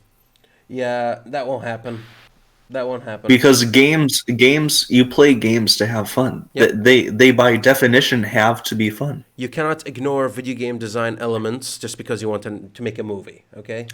It's that simple. Nonsense. Look at all the sweats out there, bro. And on all these. And I don't know if it started with God of War and the QuickTime events or the Uncharted games, because God of War had QuickTime events, but they were quick and out of your way. Yeah, Uncharted was the one that had the long cutscenes. Uncharted. What's that Uh, game? That stupid game. And honestly, I'm not even talking about the PS4. Far I'm talking Cry. about the old PS2 God of Wars, like the original God of War series. You know what's funny? QuickTime events on games like Uncharted weren't. They were slightly tolerable, not fun, but slightly tolerable for one reason, because they're satisfying for your ed. You know, you click buttons and you see an action happening, and then Yeah. some person can interpret that as fun, right? That's fun. I'm not gonna say I like them, but I will say the QuickTime events in God of War 3 Oh, are they were, just dude, I love the they're always entertaining to watch. Dude, God of War 3's QuickTime events dude. When I played with God of War 3 was my first game, right? And when with he ripped, Poseidon. fuck Poseidon, when I ripped the fucking eye out of the Helios. fucking, you rip the eye out of that troll, that one-eyed Cyclops. troll, The Cyclops, Cyclops. right? You grip it, and then the guts and the everything goes out, and you feel like and you're like, you know, your head is just like that in your head, like that's unbeatable. Okay, God of War 3 is fucking amazing. Just for that, I'll forgive the QuickTime events just because I get to do that, right? I also like how it's not from Kratos' perspective; it's from the perspective of the person that's getting beat up. Oh, and it's That was Poseidon, crazy, yeah, too. when you fucking beat him up. Like, dude, God of War 3 was good. God of War 3, Yeah. story-wise, was a bit weak, but fucking, the fucking scenes were awesome. People, honestly, I think people still argue to this day whether it's God of War 3 or 2. That's the best one because God of War 2 is pretty damn good as well. For me, it's God of War 1 by far, because God of War 1 actually had a Greek tragedy theme for it. God of War 2 and 3 were just like, oh, they love the game, let's make more of it. Yeah, but here's what I'll say. Like, maybe as an overall package deal, the God of War 1 is, but in terms of being a game, it's got to be 2 or 3. 2. For me, it's 2. I watched 2. 2 has amazing puzzles, amazing bosses. 2 has a better final boss. Yep, like it was way more satisfying as a game compared to God of War 3. God of War 3 was just fan service, you know, just Zeus pure- in God of War 2 is a much better fight than Oh, yes. God of War 3 Oh, Zeus. yes. So that's why I'd give it to 2. But for an overall game design, by far God of War 1. Like, you know, the puzzles in God of War 1 were so fucking hard. Like I never played. Oh, dude, it took me forever to get through I actually looked up guides on like YouTube because I wanted to find both keys for the hidden room in Pandora's Tower. It Because was. there's a secret room in Pandora's Tower you can access. Yep, it's bloody lovely. I never played God of War 1. Yeah. I saw it. I saw The it. problem is there's so few boss fights in that game. Yeah, it was new. It was new. There's literally beginning, middle, end. There's the Hydra, the Minotaur, then Ares. That's it. Mr. Compared there, Mr. Shinky in the comment section. If I need to play 80 hours to actually enjoy the game in the end, I'm It's not playing good. I'm not playing the game.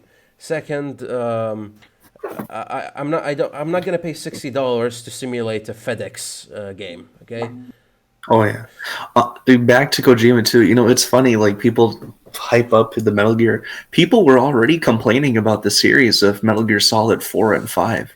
And there's even a few people that go as far as to say that 3 wasn't as good as people say it is too. So They're Kojima has overhyped. already been messing up since the Metal Gear series. Yeah. But, Yeah, he just has an so- ego with him. You know, Exactly. and it's hard And for him to like. And if you want my honest opinion, his storytelling is almost as bad, if not more, than the Kingdom Hearts series. It's the same thing. No. Convoluted, arbitrary. I'll take it a step further. He's David Cage level of storytelling. You know David Cage, Heavy Rain. You know what's its name? I never played Fahrenheit? Heavy Rain. Don't play it. I never played Heavy. Dude, It's garbage. No, here's the thing. This thing hits me like to the fucking core because I love the idea of an interactive movie, right? That's why I played the David Cage games. And even when I like played them, at first, you know, in the beginning, you're like, "Huh, this isn't bad," right? You know, like it's an interesting new way of playing video games. And then you see the story, and it's like, "Well, the story's shit." And next, you play Heavy Rain, hoping it gets better, and it's even worse. And that's why I'm so thankful to Life is Strange because they actually took that format and made it actually. Telltale games. Telltale games, they were still disappointing. It was still not there yet. More linear. It's more linear. Yeah, more than linear. interactive. They tried to make plot twists and they suck. Their storytelling. If you're gonna make an interactive movie, it needs to be the story needs to be powerful, and that's what Life is I'm Strange trying to won. wonder if there's actually a good interactive movie I ever played growing up. Life like, is Strange. That's at the all. only one. Well, Death Stranding is basically one right now. I know, admit it, because it's No, it's a $50 and walking simulator. It's worse. I know it's a walking worse. simulator from cutscene.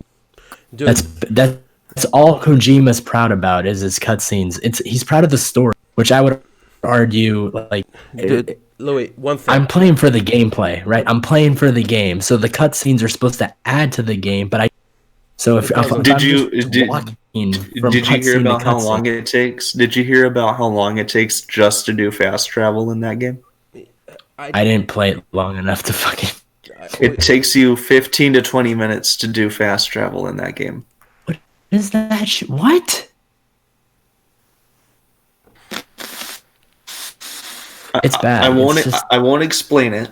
It just there's plenty of videos on it, but I've watched it's a ton of reviews just to capture in essence and Shinxi, you're correct. There are like hurdles from the FedEx, right? There are like there are beasts and there are like bandits, and I've seen legit gameplay of it, and people are legitimately just walking away from them slowly. Okay, they're not a threat. They're not a threat. Sorting your you know when package video games. should have been something important, but there's an auto sort button. Traversing You the terrain. know when games started to be this way. Yeah.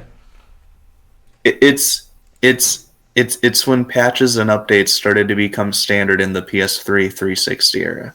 It's when patches and updates became a thing. Because the second patches and updates became a thing, and people that were gaming usually had internet on their system, and meant that that's the second that developers found out that they don't have to release a finished product anymore.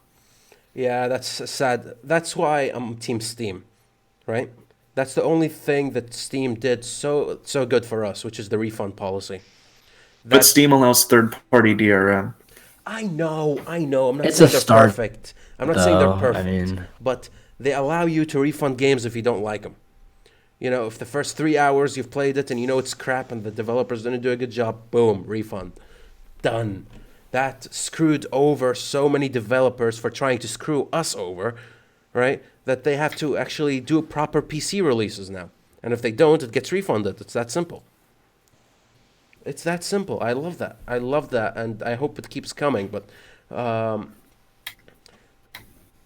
it's I've horrifying. noticed a lot of games over the years, didn't Batman Arkham Knight take like 2 years to get a decent PC port Yep. after the PS4 version? And everybody ignored it until they did.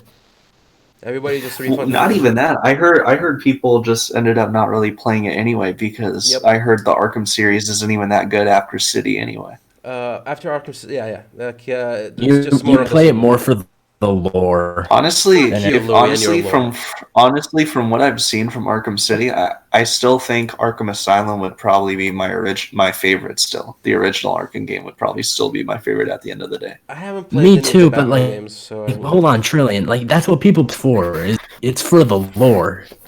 Die, Louis. What lore? That's exactly what people play for. What? Listen, the bios, the radio tapes, the Riddler trophies, the side quests, that was all. I love doing that in the original Arkham Asylum. If you fucking say so, I haven't played the game. I can't really comment. Okay, I can't really. Fine.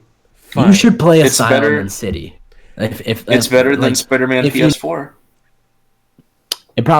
It's a lot better than Spider-Man PS4. Spider-Man PS4 was an unfinished game. The best It was a Spider-Man neat, game is simple little Spider-Man game. PS2, Spider-Man 2.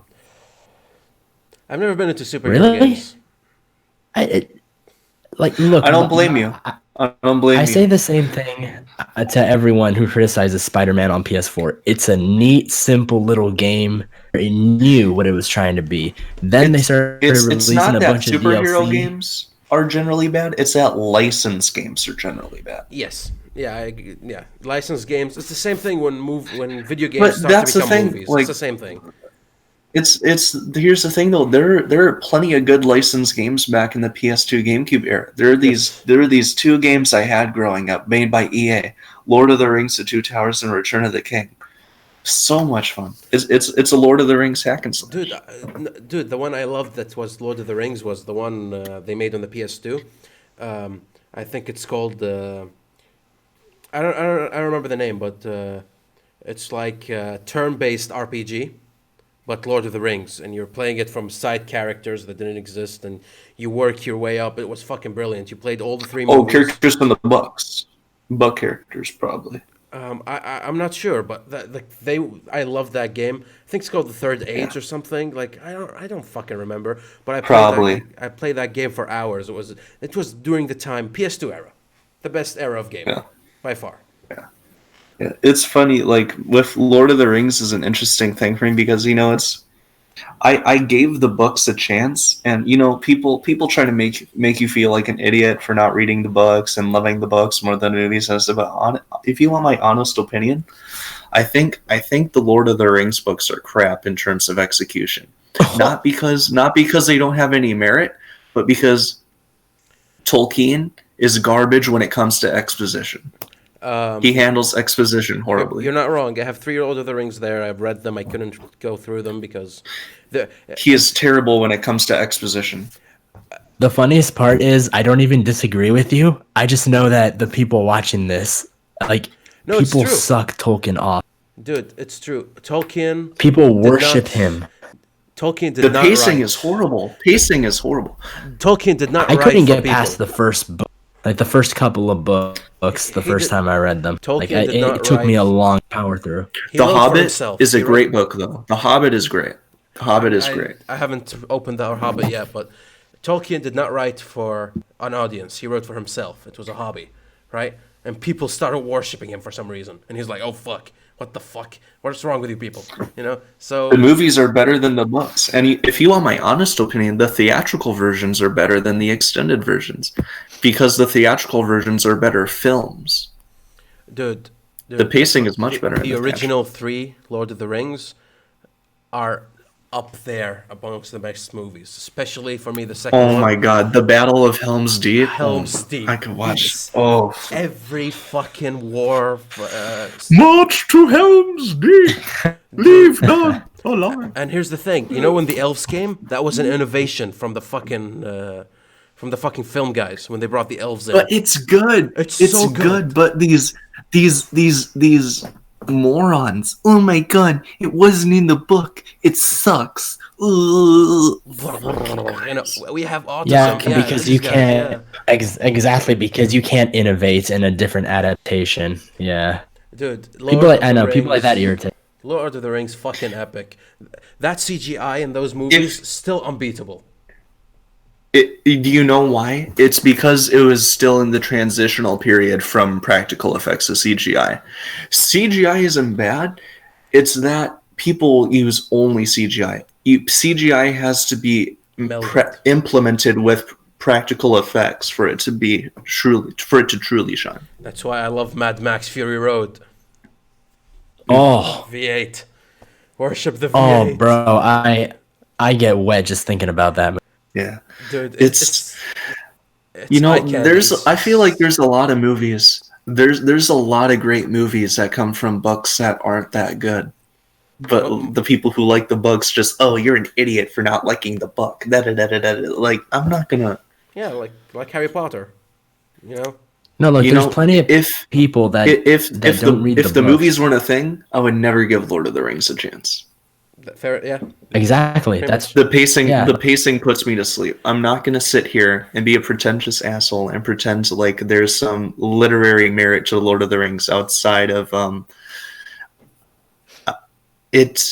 there is merit in terms of world building and just the lore and things, but when it comes to an actual cohesive story that you read start to it doesn't work. The pacing is off. Everything. The exposition is handled badly. He introduces The a language. execution is bad. He introduces a language, and you have to dude. learn That's it the to most read. pretentious What? thing. Does it? Tolkien okay, Tolkien is the George Lucas of books. Great ideas, terrible execution. I don't. The know if I problem is put him that at George George, Lucas because was George- surrounded. The problem with George Lucas was he was surrounded by yes men. The problem with Tolkien was he didn't even have anyone around him to say yes or no. Yeah, it wasn't meant for anybody. Yeah, that was that was his thing. Now, we are over time here, so let's wrap this up. Oh, we are? Yeah, I we're- didn't even keep track of time. We're 20 minutes over time. Okay, we have to wrap this up. it's his job to do that. We Yep. never do. Yeah, I just realized. Yep. Okay. Shout outs, everybody. Everybody, do your thing. Shout out to Darkrai QA. Shout out to apparently Hassan's in the chat. John Harlem said. Shout out to Gee, Kojima. thanks. She's in And a better this- place now. Sorry to hear. No, I'm just messing with you. Oh my god, bro! Like I was, it's fucking John. No. I mean, she is gone now, but I'm not like mad that you brought her up. Like you didn't know. No, like I think because people remember that episode. That was a very Yeah, good people remember that of episode. I know why you brought it up. I'm just messing. Like I'm not mad at you. It's just All right, sweet. We have to apologize. Life to goes- all life goes the- on. We have to apologize to all the dead grandmas out there for Louis' disrespectful behavior. He did not mean it. You guys can rest in your grave. thoughts and prayers. Thoughts and prayers. Thoughts and Okay, shout outs for. I think I got my shout outs out of the way. Yep. What about you, Hassan?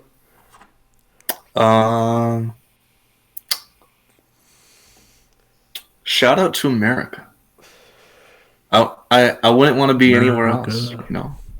Beautiful country. Horrible political system. Yeah, I love it. I love it. I'm proud to be an American. Shout out to North Korea Shout out. someday. Shout out to what's the furry and prouds. I hope you guys die in a ditch. Shout out to the new Tesla car that looks that you cannot form an opinion on. Oh my god. We should real quick. Did you guys see that? We should press- start off. Just to make a note, we should start off the next stream with Kim Jong Un and Dennis Rodman.